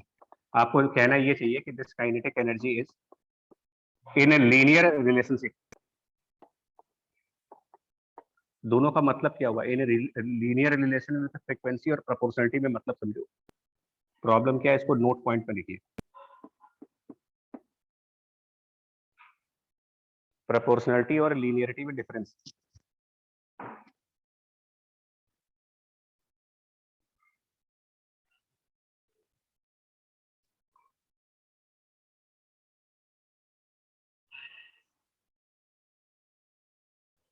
प्रोपोर्शनलिटी का मतलब क्या होता है कि अगर हम फ्रीक्वेंसी को डबल करेंगे तो काइनेटिक एनर्जी भी डबल हो, फ्रीक्वेंसी को हाफ करें तो काइनेटिक एनर्जी हाफ हो। तो ये चीज क्या होती है? प्रोपोर्शनलिटी। लीनियरिटी में क्या हो रहा है कि अगर हम एक वेरिएबल को डबल करेंगे तो जरूरी नहीं है कि दूसरा वेरिएबल डबल हो। इक्वेशन ऑफ स्ट्रेट लाइन हुआ ना ये तो। फॉर एग्जाम्पल अगर आपसे कोई कहे कि फ्रीक्वेंसी को आप n टाइम्स बढ़ाते हो, frequency increased by n times, तो क्या इसका क्या मतलब हुआ कि काइनेटिक एनर्जी भी n टाइम्स बढ़ जाएगी? नहीं बढ़ेगी। मतलब अगर किसी क्वेश्चन में कहे कि फ्रीक्वेंसी हमने डबल कर दी और ऑप्शन डाल दिया जाए कि काइनेटिक एनर्जी डबल हो गई, तो अगर हाँ, नहीं होगा, क्योंकि ये तब होता जब प्रोपोर्शनलिटी होगी। वहां पर लीनियरिटी है। इसमें क्या आंसर आएगा? अगर फ्रीक्वेंसी को n टाइम्स बढ़ा रहे हैं तो काइनेटिक एनर्जी मतलब n टाइम्स बढ़ेगी, n टाइम्स से ज्यादा बढ़ेगी या n टाइम्स से कम बढ़ेगी। जैसे हमने फ्रीक्वेंसी को मान लो डबल कर दिया, अगर हमने फ्रीक्वेंसी डबल कर दी तो ये जो काइनेटिक एनर्जी है मतलब डबल से कम रहेगी, ये डबल ही हो जाएगी या डबल से भी ज्यादा हो जाएगी? हाँ जी, मे बी और मे नॉट बी, देखो जरा। Kinetic energy initial, initial kinetic energy H F minus phi naught लिखेंगे, और फाइनल काइनेटिक एनर्जी जब फ्रीक्वेंसी बढ़ा दिया होगा तो ये एच, और फ्रीक्वेंसी बढ़ाने के बाद ये एन इंटू एफ लिखेंगे। अगर एन टाइम्स बढ़ा रहे तो एन इंटू एफ कर दे इसको, कर सकते हैं इसको। जो के फाइनल है उसको हम इंटेंशनली ऐसे करने जा रहे हैं, एन एफ, जो ये फाई नॉट लिखा है उसको intentionally minus N phi naught और plus N minus one phi naught, ऐसे लिख सकते हैं इसको। माइनस फाई नॉट की जगह ये लिख सकते हैं। तो के फाइनल इक्वल टू, इन दोनों टर्म्स में से अगर एन कॉमन ले लें तो बचेगा H, sorry, H F minus phi naught, और वो चीज इनिशियल काइनेटिक एनर्जी, और plus N minus one phi naught, जो कि एक पॉजिटिव वैल्यू होगी, क्योंकि इंक्रीज कर रहे हो अगर एन टाइम्स तो एन की वैल्यू वन से तो ज्यादा ही होगी, और एन वन से ज्यादा है इसका मतलब ये टर्म पॉजिटिव है। इसका क्या मतलब हुआ कि K final is more than N times of K initial. तो कोई मे और मे नॉट बी का केस नहीं आएगा। अगर आप फ्रीक्वेंसी डबल करोगे तो काइनेटिक एनर्जी हमेशा डबल से भी ज्यादा आएगी। ये लीनियर इक्वेशन का मतलब है, कोई डाउट वाली कंडीशन नहीं है।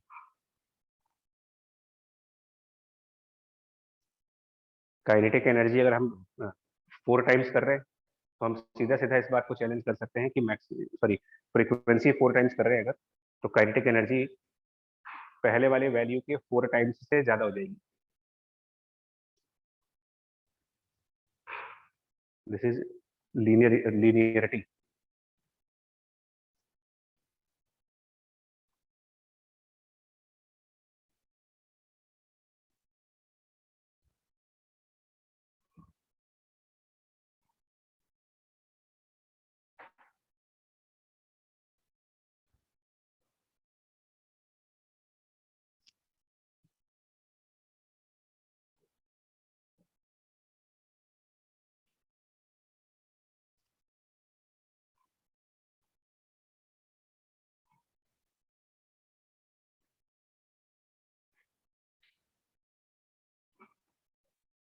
ठीक है,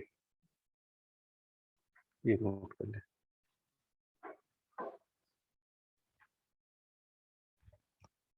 इसके अलावा एक और पॉइंट है जिसके बारे में लगातार क्वेश्चन आ रहे हैं, that is about stopping potential.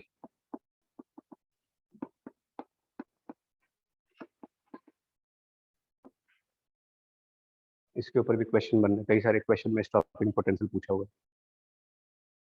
क्या होता है ये?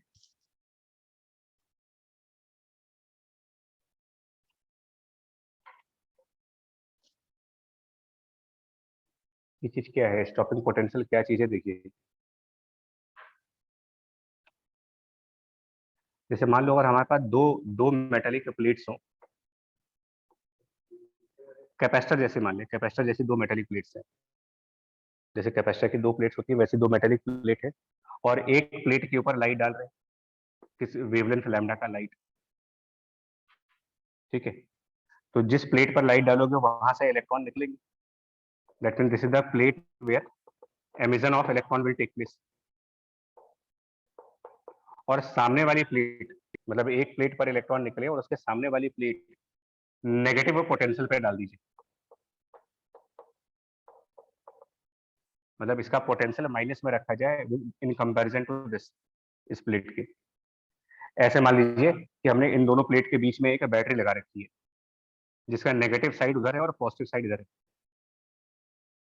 दो प्लेट को बैटरी से कनेक्ट कर देते, जिस प्लेट से इलेक्ट्रॉन एमिट हो रहा वो पॉजिटिव साइड पर है, और जिस प्लेट पर वो जाएंगे वो आपका नेगेटिव साइड है।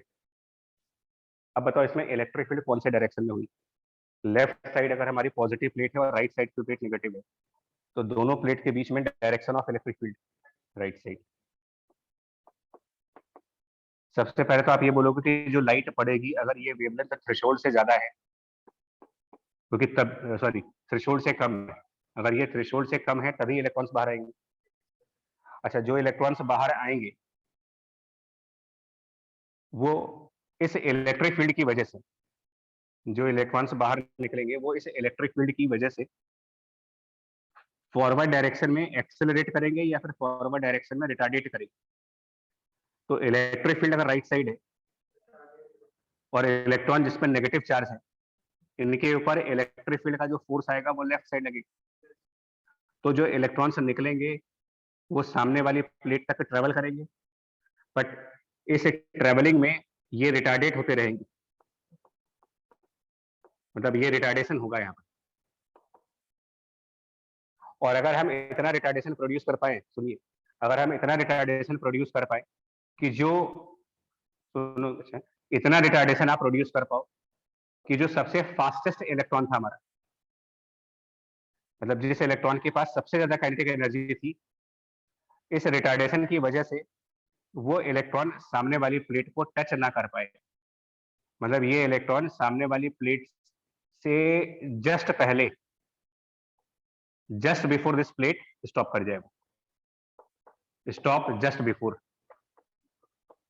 मतलब सामने वाली प्लेट को छू नहीं पाए और वही स्टॉप हो गए। तो ये करने के लिए आपको यहाँ पर जितना वोल्टेज चाहिए, इस चीज को परफॉर्म करने के लिए हमें यहाँ पर जितने वोल्ट की बैटरी लगानी पड़ेगी, वही वोल्ट क्या कहलाएगा हमारे लिए, स्टॉपिंग पोटेंशियल Vs।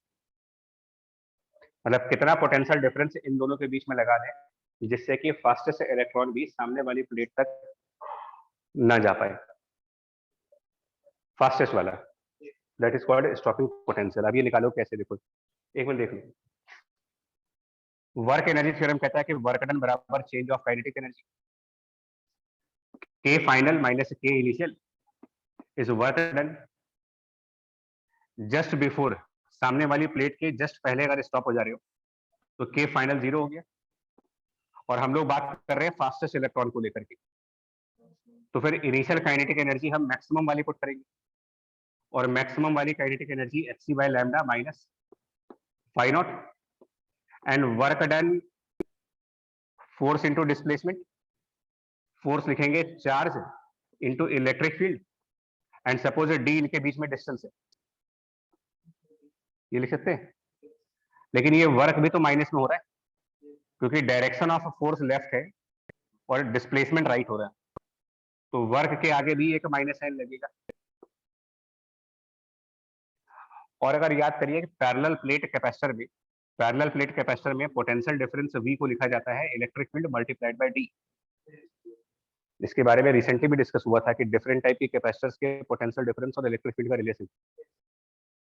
तो ये जो E इंटू डी है इसको लिख सकते हो इन दोनों प्लेट के बीच का, और वो स्टॉपिंग पोटेंशियल है। तो यहीं से हमारा डिराइव होता है stopping potential equals to hc by lambda minus phi naught and whole divided by E, stopping potential की वैल्यू।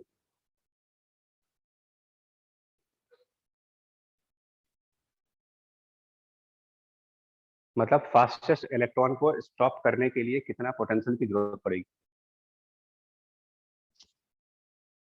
और स्टॉप कहाँ करना है उसको, कहाँ स्टॉप करना चाह रहे हो।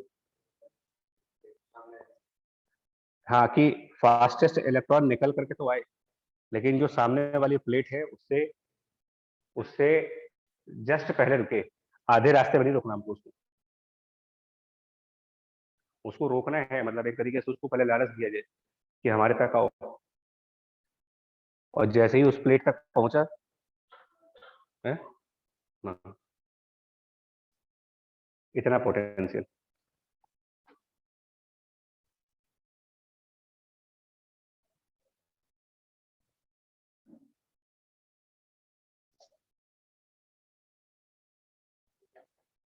कुछ आर्टिकल्स में फॉर्मूले के अलावा उनकी अंडरस्टैंडिंग भी चाहिए होती है हमें, तो स्टॉपिंग पोटेंशियल में अंडरस्टैंडिंग बहुत जरूरी है, खाली फॉर्मूले से काम नहीं चलेगा।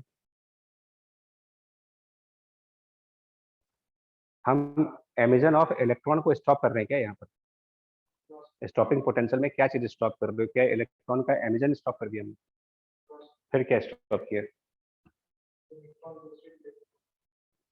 उनको किसी और प्लेट पर रिसीव नहीं हो रहे। सुनो जरा, फिर क्या होगा यार, जो फास्टेस्ट इलेक्ट्रॉन निकला, आपने एमिजन को अलाउ कर दी, सामने वाली प्लेट जो रिसीव कर रही थी उसने रिसीव करने से मना कर दी। सामने वाली प्लेट उन इलेक्ट्रॉन को रिसीव नहीं कर रही है। अब क्या करेंगे, वो इलेक्ट्रॉन जाएंगे कहाँ? इससे तो निकला है और सामने वाली प्लेट एक्सेप्ट नहीं कर रही, कहाँ जाए वो? इनका कौन है वो? भाई एक प्लेट से निकल गया, दूसरी वाली मना कर दे रही हम लेंगे। लेकिन फोर्स तो लग रही है, वापस नहीं खींच लेंगे। वापस आ जाएंगे, मतलब ये इलेक्ट्रॉन वापस यू टर्न करेंगे, जहां से निकले तो उसी में वापस चले जाओ।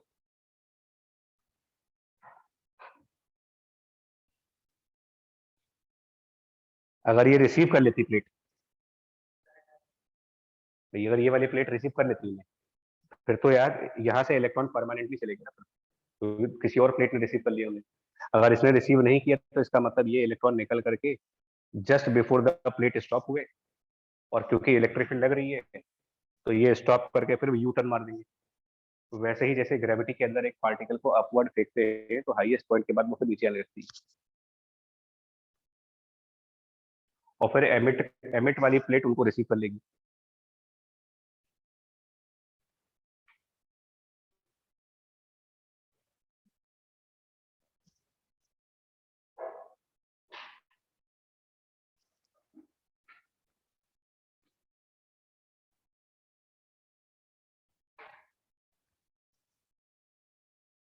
ठीक है, तो इसके भी क्वेश्चन सिंपल है, दिखाते हैं कौन से क्वेश्चन। इसके बहुत बेसिक बेसिक लेवल क्वेश्चन कौन कौन से हैं वो देखिए।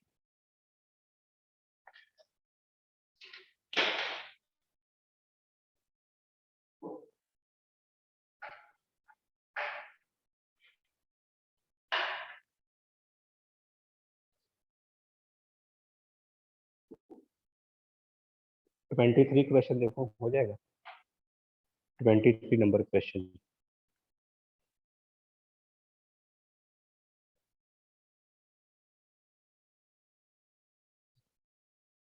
बहुत सीधा क्वेश्चन है।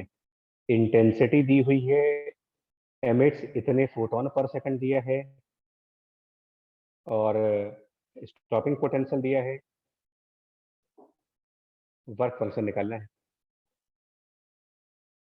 ये जो इंटेंसिटी और फोटोन दिए, इसका क्या काम है यहाँ पर?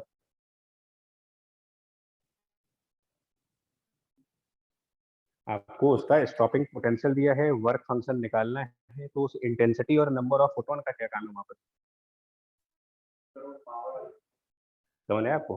फिर वही पावर वाला कंसेप्ट, लैम्डा निकालने के लिए ये बहुत यूज हो रहा है formula, power, number of photon और लैम्डा का रिलेशन। तो अब इसको अपने आप कर लेना है, मतलब बेसिकली पहला फर्स्ट इन्फॉर्मेशन है इनडायरेक्टली लैम्डा, और एक बार जब लैम्डा कैलकुलेट हो जाएगा, स्टॉपिंग पोटेंशियल दे ही रखा है, फाइंड आउट निकालोगे। तो 23 अपने हिसाब से करें।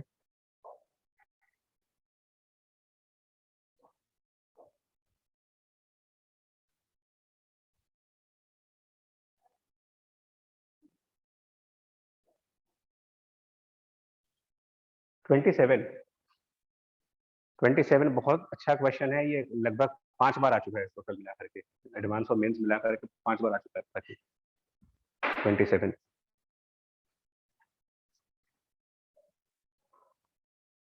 देखिए कैसे होगा ये, इंपॉर्टेंट क्वेश्चन है 27, तो इंपॉर्टेंट है। एडवांस में भी पूछा जा चुका है, मेंस में भी पूछा जा चुका है।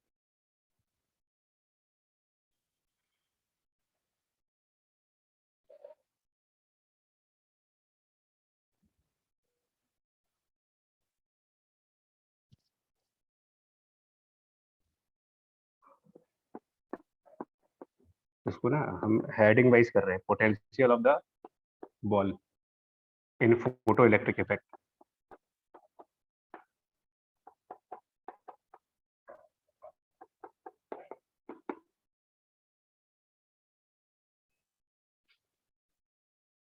सिल्वर की बॉल है, रेडियस दिया हुआ है, वैक्यूम चैम्बर में है, अल्ट्रावायलेट वेवलेंथ दे रखी है, और टोटल एनर्जी भी दे रखी है।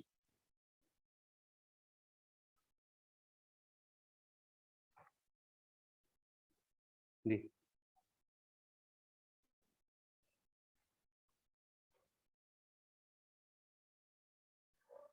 क्या निकाल पाओगे इसमें कितने फोटॉन्स आए होंगे?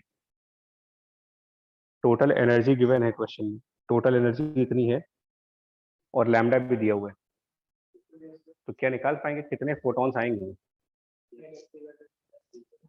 तो अगर ई को आप एनर्जी मान लेते हो, बट ध्यान देना ये एनर्जी जूल्स में दी गई है, तो हम नंबर ऑफ फोटॉन्स निकालेंगे कैसे? Energy divided by H C by lambda करेंगे। जब इसको न्यूमेरिकल में जब कैलकुलेशन कर रहे होगे तो एच इंटू सी को आप 1240 रखोगे, बट प्रॉब्लम यह है कि वो जो 1240 रखोगे, हाँ, वो इलेक्ट्रॉन वोल्ट में होगा और यहाँ ई जूल्स में दे रखा है,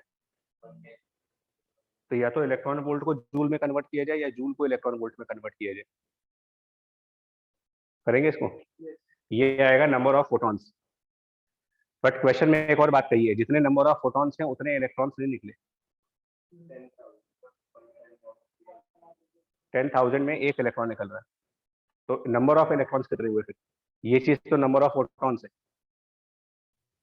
10,000 में से एक इलेक्ट्रॉन निकल रहा है, 10,000 फोटॉन, तो 10,000 फोटॉन्स में से एक इलेक्ट्रॉन निकल रहा है ना, तो अगर इतने फोटॉन्स हैं तो इनमें से कितने इलेक्ट्रॉन्स निकलेंगे? अगर 10,000 फोटॉन से एक इलेक्ट्रॉन निकल रहा है, तो इतने नंबर ऑफ फोटॉन्स कितने इलेक्ट्रॉन्स के बराबर हुए? डिवाइडेड बाय 10,000, ये आपके नंबर ऑफ इलेक्ट्रॉन्स आ गए। नंबर ऑफ इलेक्ट्रॉन्स को अगर हम स्मॉल ई से मल्टीप्लाई कर दे, चार्ज आ गया, और जब इलेक्ट्रॉन्स निकल जाएंगे सिल्वर से तो पॉजिटिवली चार्ज हो जाएगा वो, तो charge on the ball will be Q. निकाल लेंगे इसे। अब पोटेंशियल इलेक्ट्रोस्टैटिक का हो गया, सिल्वर मेटल है कि नॉन मेटल है? मेटल है, तो पोटेंशियल उसके सरफेस पर है और पोटेंशियल उसके सेंटर पर। प्रॉपर्टी याद करो इलेक्ट्रोस्टैटिक में, मेटल का पूरा सरफेस, मेटल का सरफेस, सेंटर और सब कुछ इक्वी पोटेंशियल होते हैं, तो ये दोनों का सेम आंसर आएगा।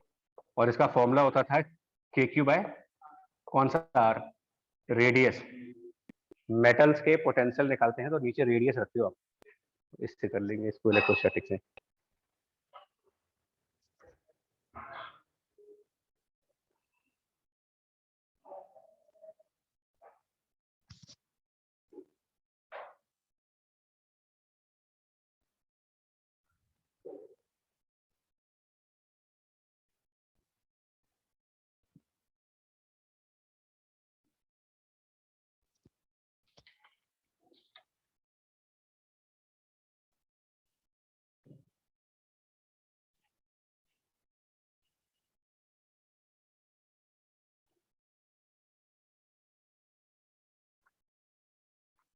इसका एक क्वेश्चन और आता है, ये हो गया कल हो गया इसको, इसमें एक क्वेश्चन और आता है वो बता दे रहे।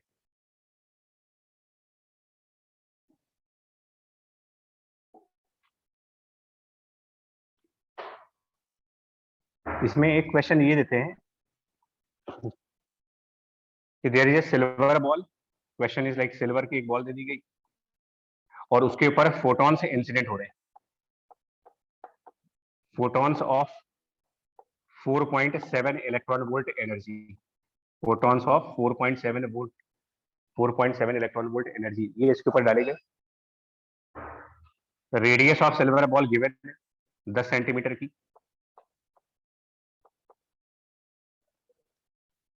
और अनलिमिटेड फोटॉन्स आ रहे हैं, अनलिमिटेड नंबर ऑफ फोटॉन्स डाले जा रहे हैं इसके ऊपर और इलेक्ट्रॉन्स कंटिन्यूअसली इसमें से निकलते चले जा रहे हैं। पूछते हैं maximum find maximum charge on this silver ball, find the maximum charge which can be deposited on the silver ball. If photons are continuously incident, what can be the maximum charge on this ball?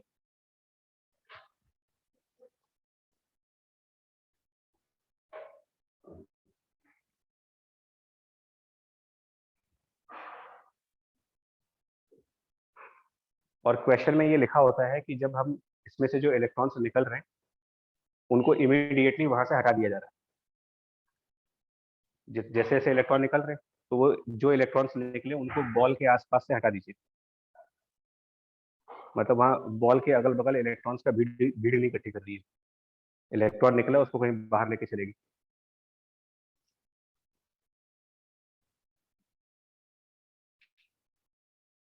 इसके बारे में सोचिए कि charge की एक maximum value क्यों आएगी। क्योंकि जब आप अनलिमिटेड फोटॉन्स डाल रहे हो तो ऐसा क्यों नहीं हो सकता कि अनलिमिटेड चार्ज आ जाए।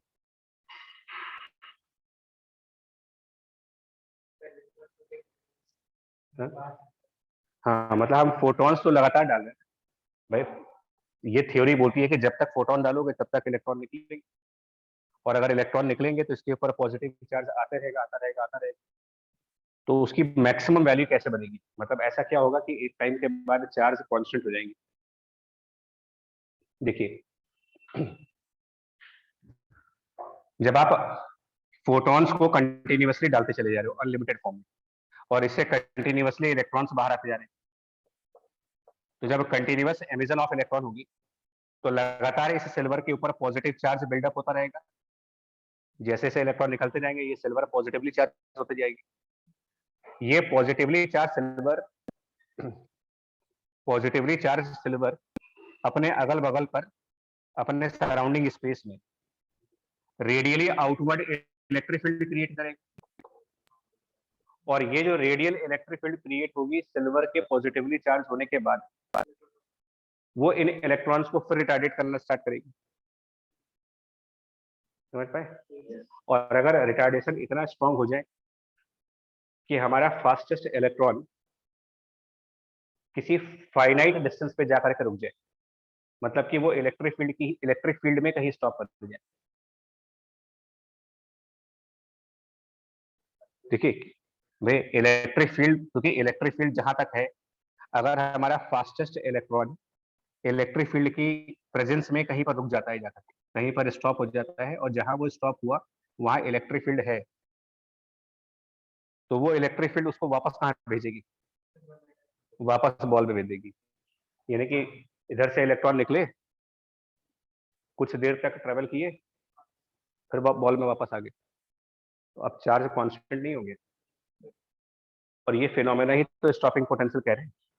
फास्टेस्ट इलेक्ट्रॉन अगर वापस उसी प्लेट में आ जाए जहां से निकला था, फास्टेस्ट इलेक्ट्रॉन वापस उसी जगह आ जाए जिससे वो निकले थे, तो ये जिस पोटेंशियल पे हो रहा है उसको क्या बोल रहे हो? Stopping potential. यानी कि जब इस सिल्वर बॉल का पोटेंशियल स्टॉपिंग पोटेंशियल बन जाएगा, जिस समय सिल्वर बॉल अपने स्टॉपिंग पोटेंशियल पे होगी उस समय इसका चार्ज मैक्सिमम होगा। तो अब हम क्या करेंगे? इलेक्ट्रोस्टैटिक का फॉर्मूला लगाएंगे, स्टॉपिंग पोटेंशियल का ये फॉर्मूला यूज करेंगे, और इसी को इक्वल कर देंगे के क्यू डिवाइडेड बाय आर से। मतलब दिस बॉल मैक्सिमम चार्ज तब आएगा जब सिल्वर बॉल अपने स्टॉपिंग पोटेंशियल की वैल्यू पर आ जाए। क्योंकि उसका फिजिकल मतलब क्या हुआ? जब इस सिल्वर बॉल में स्टॉपिंग पोटेंशियल आ गया, उसका फिजिकल मतलब यही हुआ कि एमिटेड इलेक्ट्रॉन्स वापस यहीं पे आ जाएंगे।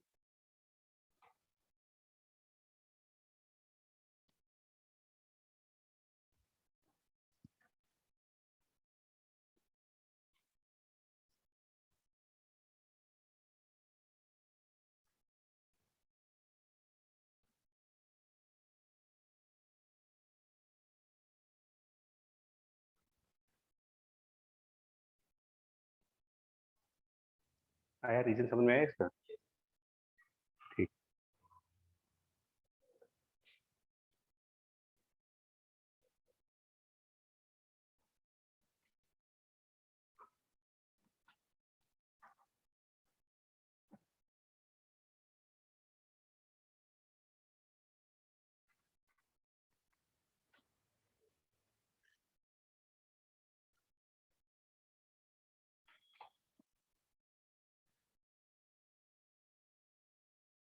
इसके बाद इसमें एक पॉइंट है, एक और कंटेंट है, वो है सैचुरेशन करंट। इसके बारे में लिखो।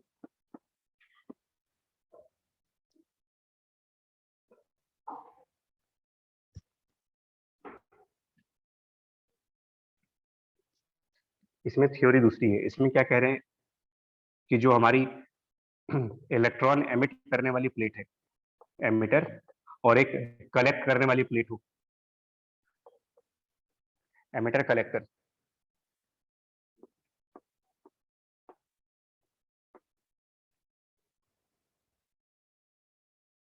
आपकी बार फिर से एमिटर कलेक्टर के बीच में बैटरी लगाएगी, लेकिन अब की बार कलेक्टर वाली साइड को प्लस पे रखिए। एमिटर कलेक्टर में कलेक्टर को पॉजिटिव साइड पर रखा जाए और एमिटर को नेगेटिव साइड रखा जाए। स्टॉपिंग पोटेंशियल में उल्टा था, स्टॉपिंग पोटेंशियल के टाइम कलेक्टर को नेगेटिव पर रखा जा रहा था। अभी हम क्या कर रहे हैं, कलेक्टर वाली प्लेट को पॉजिटिव और एमिट करने वाली प्लेट को negative, and suppose this potential difference is V।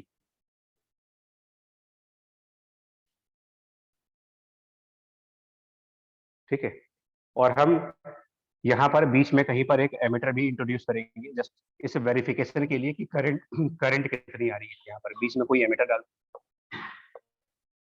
Just current को रीड करने के लिए।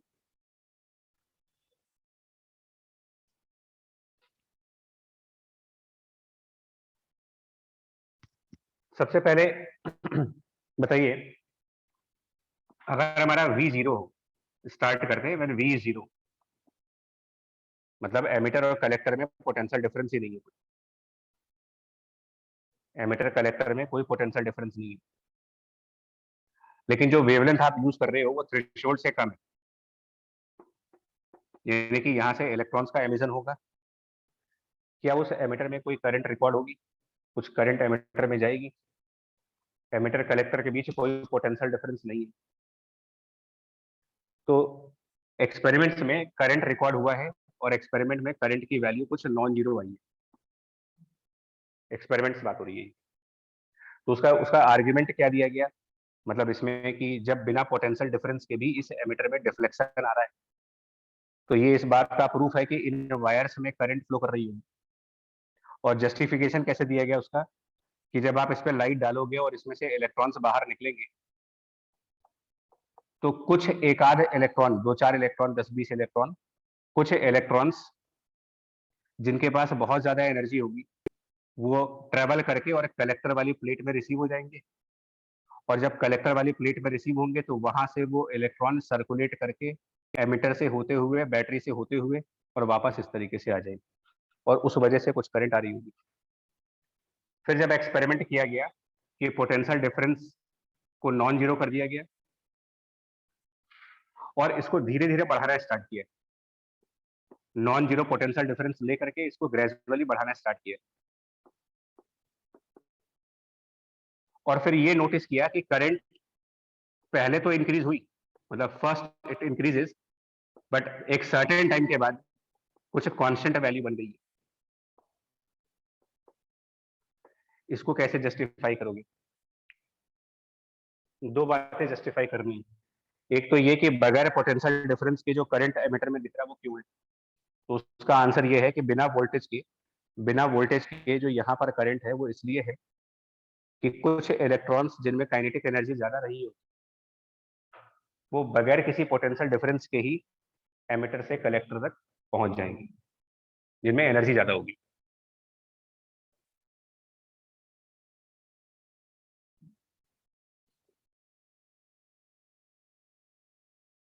हुआ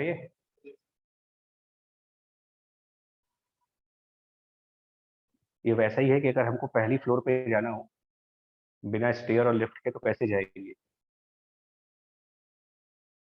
पहली मंजिल पे जाना हो कैसे जाएंगे? लिफ्ट भी नहीं है, सीढ़ी भी नहीं है, कुछ नहीं है। जाओ कैसे पहली मंजिल पे? कुछ लोग जाते नहीं है, कुछ लोग जमीन से जमते हैं। आप मूवीज में नहीं देखते हो कि भैया साउथ की ही सही, लेकिन होती तो है भाई, हीरो जमीन से जंप करके 5वीं मंजिल पे कूद जाते हैं, ऊपर से नीचे नहीं, नीचे से ऊपर। हाँ, प्रेस वाले कुछ कैसे भी करके करते तो है ना वो लोग। तो वैसा ही कुछ है, मैजिकल इलेक्ट्रॉन्स है कि अपना बिना किसी सपोर्ट के ही वो ट्रेवल कर रहे हैं।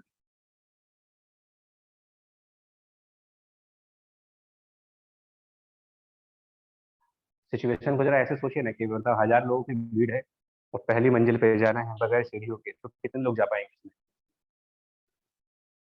दो दो चार पांच लोग जा पाओगे जिसमें ठीक ठाक पावर होगी जिनकी। और वहीं सीढ़ी लगा दो,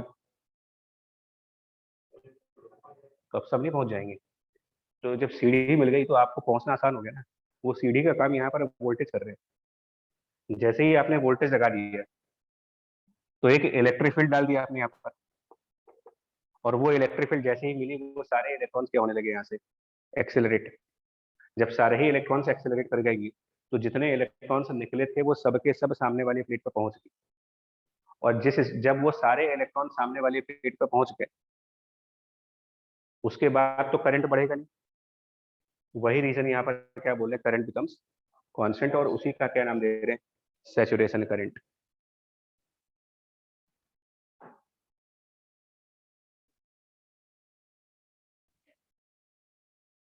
ये इलेक्ट्रिक फील्ड एक स्टेयर का काम करेगा सभी इलेक्ट्रॉन्स के लिए। जो इलेक्ट्रॉन नहीं चल पा रहे थे वो भी चलेंगे बिकॉज ऑफ दिस एक्सेलरेशन। और एक स्टेज पर ऐसा आएगा कि जितने इलेक्ट्रॉन निकले हैं वो सब के सब कलेक्टर पे चलेंगे। तो यानी कि number of electrons reaching to the collector saturate होगी, समझे। उसके करस्पॉन्डिंग वाली करंट को क्या नाम दे दिया गया है, सैचुरेशन करंट।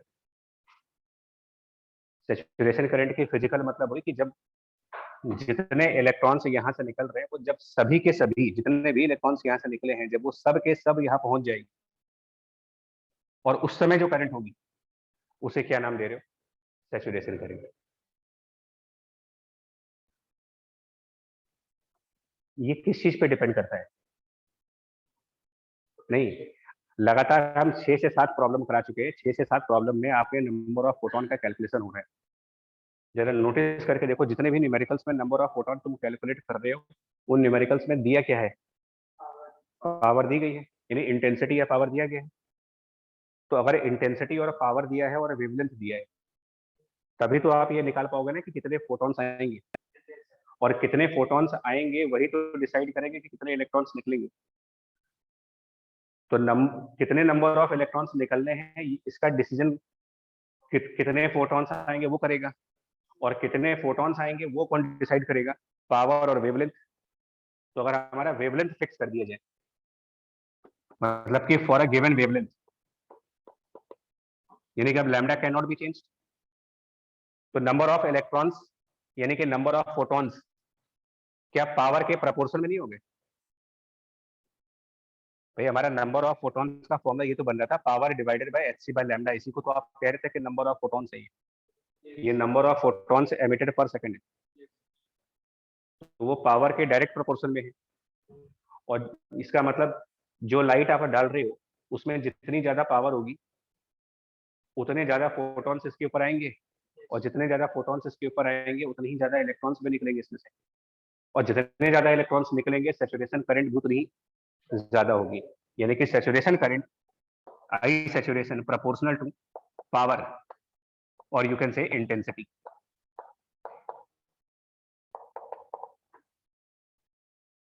अगर हम डबल कर दें इंटेंसिटी, आपसे कहा जाए कि जो लाइट बीम डाली है उसमें इंटेंसिटी डबल हो गई, तो इंटेंसिटी डबल मतलब पावर डबल। पावर डबल का मतलब number of striking photons double, number of striking photons double, तो मतलब number of emitted electrons double, number of emitted electron double मतलब करंट भी डबल।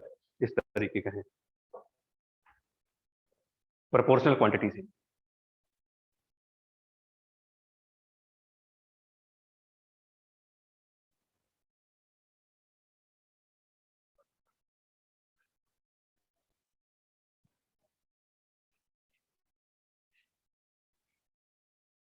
ठीक है, अब पूरे चैप्टर को जरा समराइज करिए, कौन सी चीज किस पे डिपेंड करती है किस पे नहीं डिपेंड करती है वो देखिए जरा। सबसे पहले आता है ये के मैक्स पे आओ, फाइनल रिजल्ट के फाइनल रिजल्ट।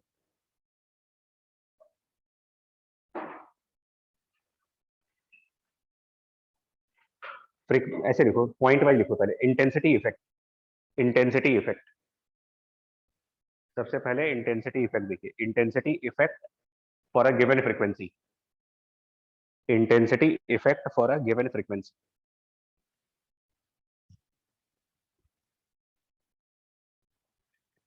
इसको हम टेबल वाइज बना रहे हैं, समराइज कर रहे हैं पूरे टॉपिक को। शॉर्ट नोट्स टाइप का। Maximum kinetic energy, stopping potential और सैचुरेशन करंट, ये 3 क्वांटिटीज के बारे में डिस्कस करना है। चलिए, इंटेंसिटी का क्या इफेक्ट होता है इसमें?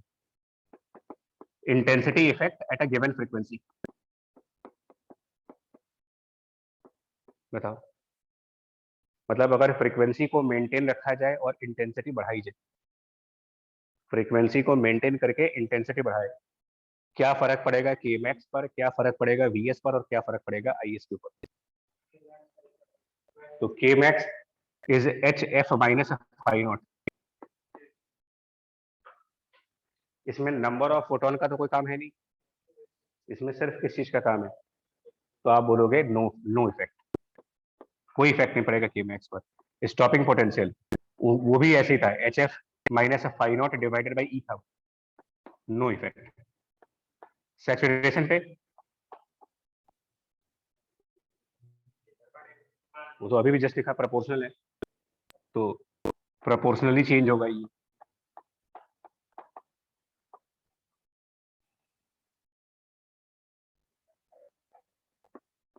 Frequency effect at a constant intensity, इस पे क्या फर्क पड़ेगा? सेम इंटेंसिटी में अलग अलग फ्रीक्वेंसी, इंटेंसिटी सेम रखे अगर हम फ्रीक्वेंसी कम ज्यादा करें, के मैक्स में चेंज आएगा? प्रोपोर्शनलिटी या linearity? Linear effect. Linear effect अभी समझा चुका हूं आपको कि अगर आप फ्रीक्वेंसी डबल करोगे, मैं यहाँ एक बस समरी में लिख भी दे रहा हूँ, अगर हम फ्रीक्वेंसी को 2 टाइम्स चेंज करेंगे तो K max more than 2 times change होगा। प्रोपोर्शनलिटी मत कर देना इसमें। स्टॉपिंग पोटेंशियल पर क्या सेम इफेक्ट, यही वाला इफेक्ट यहाँ भी आएगा जो के मैक्स का है। सैचुरेशन करंट पे नहीं पड़ेगा,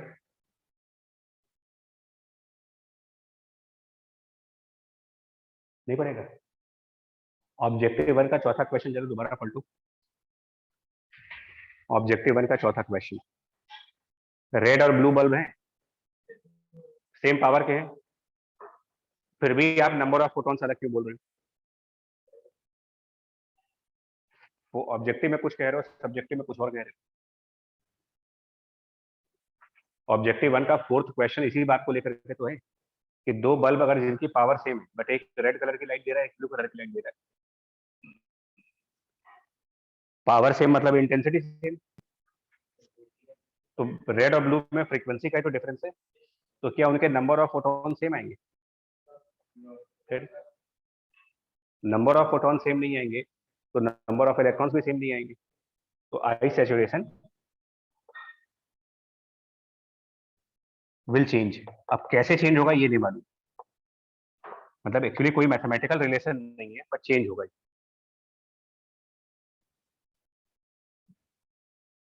बिकॉज, और रेफरेंस डाल सकते हो ऑब्जेक्टिव 1 4th क्वेश्चन अगर प्रॉब्लम हो किसी को तो समझने के लिए, क्योंकि अगर यहाँ पर हमने बोल दिया नो चेंज तो फिर ऑब्जेक्टिव 1 के 4th क्वेश्चन का भी आंसर बताओ।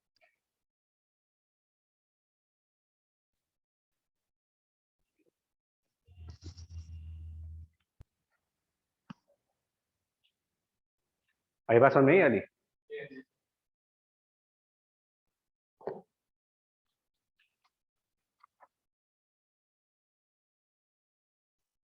मेटल का क्या इफेक्ट पड़ेगा यार?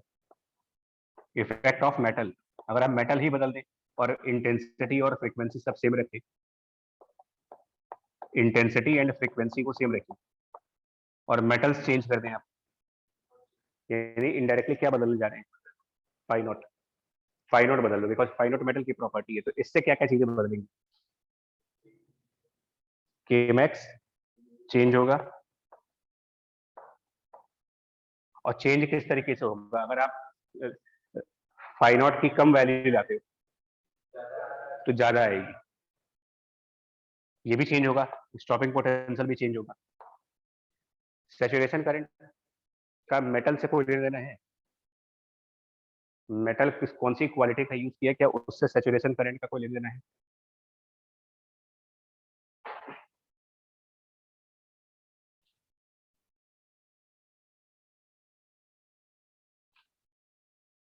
है भाई।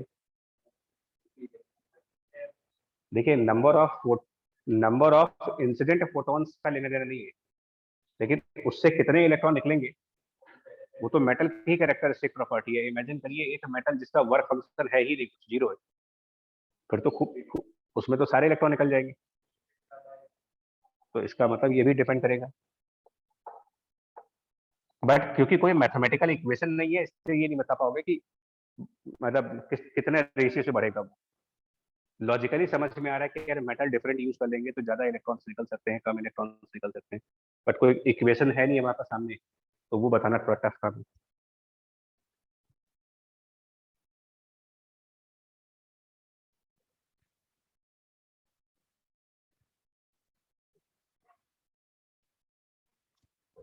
और इसका एक क्वेश्चन इस तरीके से था जो कल वाले टॉपिक से रिलेटेड है। कल अगर आपको याद हो तो हम लोगों ने इलेक्ट्रोस्टैटिक से कंपैरिजन किया था, उसमें एक पॉइंट सोर्स यूज किया था मैंने, और पॉइंट सोर्स के केस में इंटेंसिटी को कहा गया था पावर डिवाइडेड बाय 4πr²। अगर याद करो पावर को फ्लक्स के साथ कंपेयर किया था, या तो एक क्वेश्चन इस टाइप से पूछते हैं, मतलब क्वेश्चन इस तरीके से पूछते हैं कि यहाँ पर कोई एक मेटल दे दिया है और इससे कुछ डिस्टेंस पर एक पॉइंट सोर्स रखा है, एंड सपोज दैट ये सोर्स आपका 20 वॉट का है, एंड लेट्स से ये डिस्टेंस हमारी कुछ 1 मीटर की है।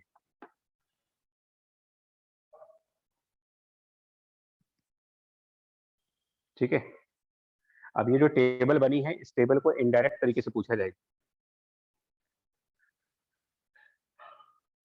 न्यूमेरिकल भी मैंने करवा ली है और इस टेबल में फोटो इलेक्ट्रिक इफेक्ट के जितने थियोरेटिकल कंसेप्ट है वो सब लिखे।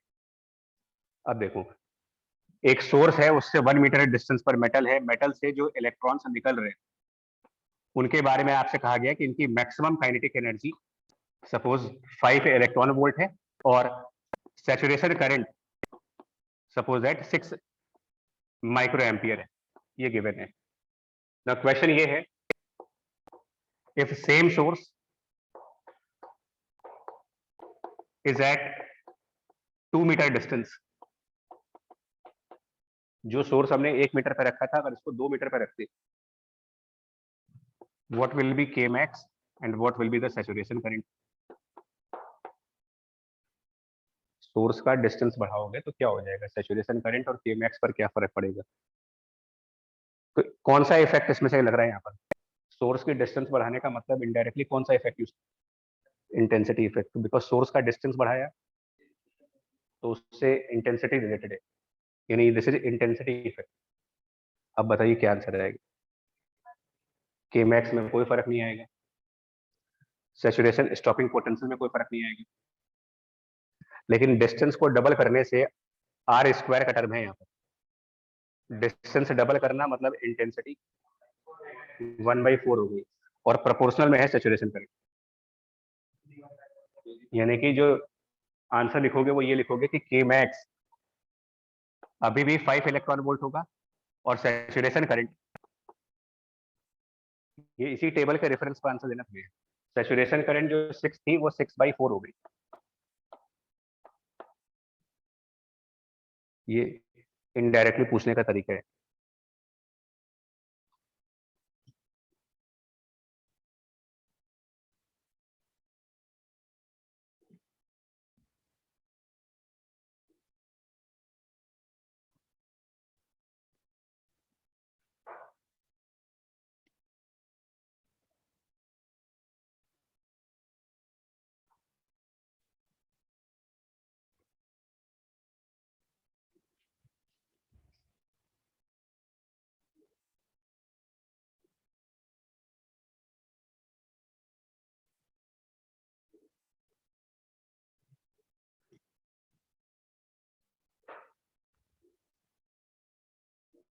समझ गए इस क्वेश्चन को,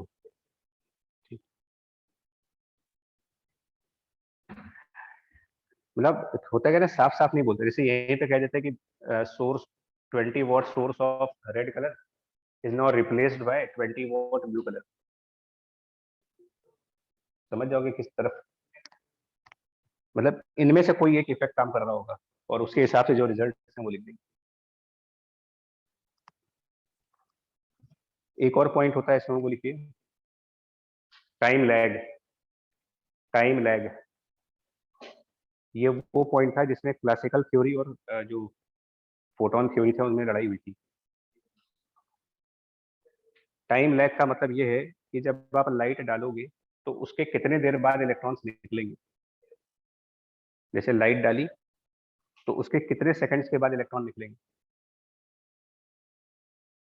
या जैसे ही लाइट पड़ेगी वैसे ही इलेक्ट्रॉन निकल जाएंगे, वैसे ही निकल जाएंगे। नो टाइम लैग, बस इतना लिखिए।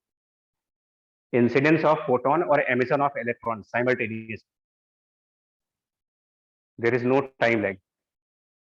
इंसिडेंस ऑफ अ फोटोन और emission of electron, they are simultaneous, no time lag.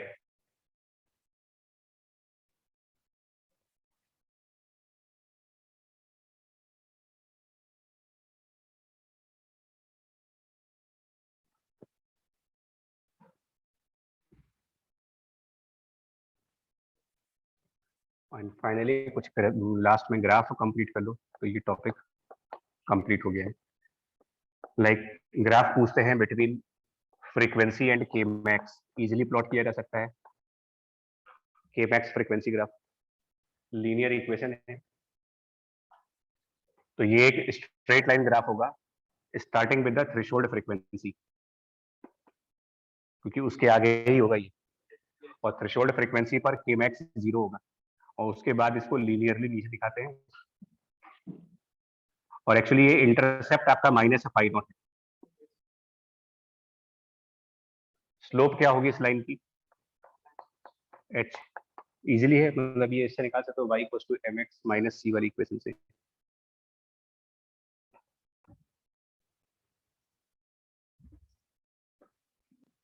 ये जो जितने पॉसिबल ग्राफ है वो भी कंप्लीट कर देते हैं। लैम्डा और के मैक्स में कैसा ग्राफ होगा,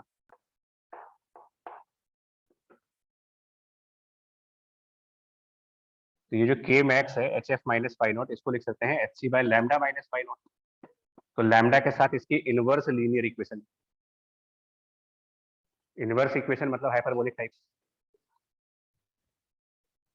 लेकिन इसमें एक बात ध्यान रखना, लैम्डा थ्रेशोल्ड जो होता है उसके बियॉन्ड नहीं होता, उसके पहले ही होगा। ये ऐसे एक हाइपरबोला दिखाएं और लैम्डा थ्रेशोल्ड पर जाकर के 0 कर दे उसे, उसके आगे ग्राफ नहीं बनेगा, because threshold wavelength highest wavelength है जहां तक फोटो इलेक्ट्रिक इफेक्ट होंगे। स्टॉपिंग पोटेंशियल और फ्रीक्वेंसी ग्राफ प्लॉट कर सकते हैं, उसमें खाली ई से डिवाइड हुआ है और कुछ नहीं हुआ। यानी जो ग्राफ के मैक्स का बना है, बस उसमें पूरा ग्राफ ई से डिवाइड कर दें अगर, मतलब स्लोप को भी एच अपॉन ई कर दें। अगर हम स्लोप को एच बाई ई कर दें और ये फाइव नॉट बाई ई कर दें, तो ये ग्राफ अब के मैक्स की जगह पर स्टॉपिंग पोटेंशियल बन गया। इसको भी प्लॉट कर ले तीसरा ग्राफ।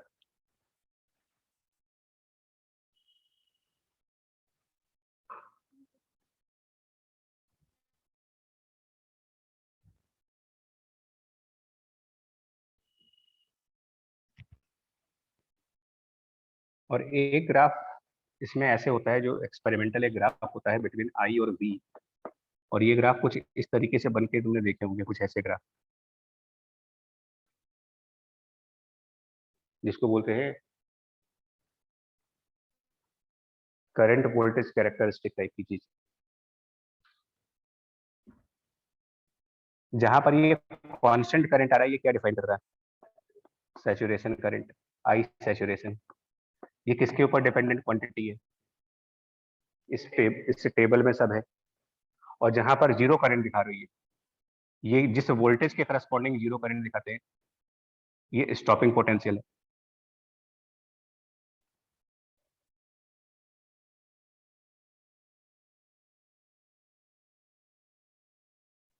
ठीक है, सपोज ये पूरा ग्राफ इंटेंसिटी आई और फ्रीक्वेंसी एफ के ऊपर प्लॉट किया गया था। यार स्मॉल आई कर दो करंट के लिए ना, कंफ्यूजन बहुत हो रहा है। करंट के लिए स्मॉल आई यूज कर रहे हैं और इंटेंसिटी के लिए कैपिटल आई। और इसको भी स्मॉल आई ही रखें, करंट के लिए स्मॉल आई। पहला कॉलम था इंटेंसिटी इफेक्ट। मान लीजिए अगर हम फ्रीक्वेंसी बढ़ा लेते हैं तो इस ग्राफ में क्या चेंज लाओगे? फ्रीक्वेंसी बढ़ाने पर इस ग्राफ में क्या चेंज करेंगे?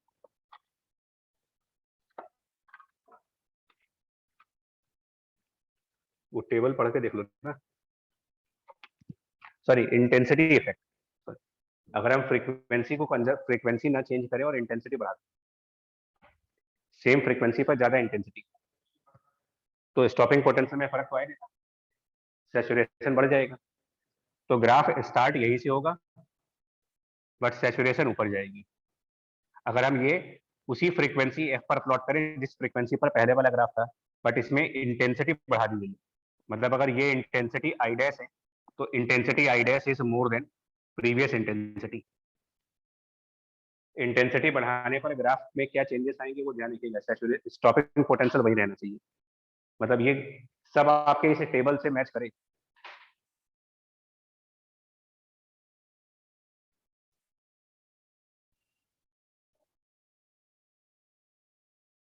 और अगर हम गिवन इंटेंसिटी पर फ्रीक्वेंसी बढ़ाएं तो गिवन इंटेंसिटी पर फ्रीक्वेंसी बढ़ा दें, गिवन इंटेंसिटी पर ज्यादा फ्रीक्वेंसी कर दें।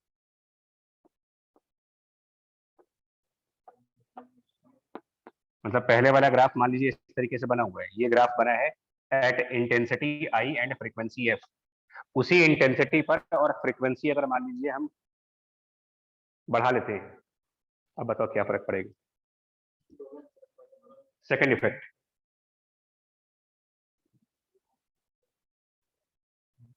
नहीं स्टॉपिंग पोटेंशियल तो बदलेगा ना। तो स्टॉपिंग पोटेंशियल बदल गया, मतलब अभी अगर यहाँ पर स्टॉपिंग पोटेंशियल है और आप फ्रीक्वेंसी को डबल कर ले रहे हो, सपोज ये वैल्यू -3 वोल्ट है जस्ट फॉर एग्जांपल, फ्रीक्वेंसी हमने मान लो डबल कर दी, तो हम ये चीज अब -6 पे जाएं या -6 के भी पीछे जाएं? -6 के पीछे जाना पड़ेगा आपको, मोर देन डबल। और चेंज तो सैचुरेशन करंट भी करेगा। अगर आप फ्रीक्वेंसी ज्यादा कर दोगे तो नंबर ऑफ फोटॉन्स पे क्या फर्क पड़ा? नोटिस करिए ना, नंबर ऑफ फोटोन में ये था p into lambda upon H C. Frequency बढ़ाना मतलब वेवलेंथ कम करना, वेवलेंथ कम करना मतलब फोटॉन्स कम आ रहे हैं, फोटॉन्स कम आएंगे तो इलेक्ट्रॉन्स भी कम आएंगे, इलेक्ट्रॉन्स कम निकलेंगे तो सैचुरेशन घट जाएगा। कितना घटेगा उसका नहीं बारे में नहीं मालूम, लेकिन घटेगा। तो ये ग्राफ पीछे से स्टार्ट करेंगे और सैचुरेशन को नीचे कर देंगे, कुछ इस टाइप का अपने हिसाब से बनाइएगा। -6 से स्टार्ट करिए, सैचुरेशन को शिफ्ट करके नीचे ले आइए, लेकिन कितना नीचे वो नहीं बता पाएंगे ऐसे बोल, घट जाएगा बट कहाँ तक घटेगा वो नहीं मालूम। ये डबल फ्रीक्वेंसी और सेम इंटेंसिटी का ग्राफ है।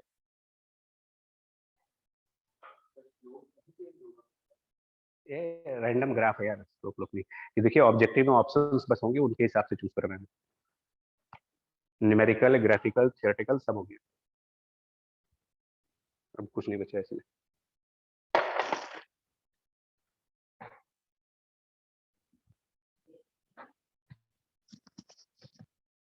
ठीक है, चलो बाकी बता चैप्टर।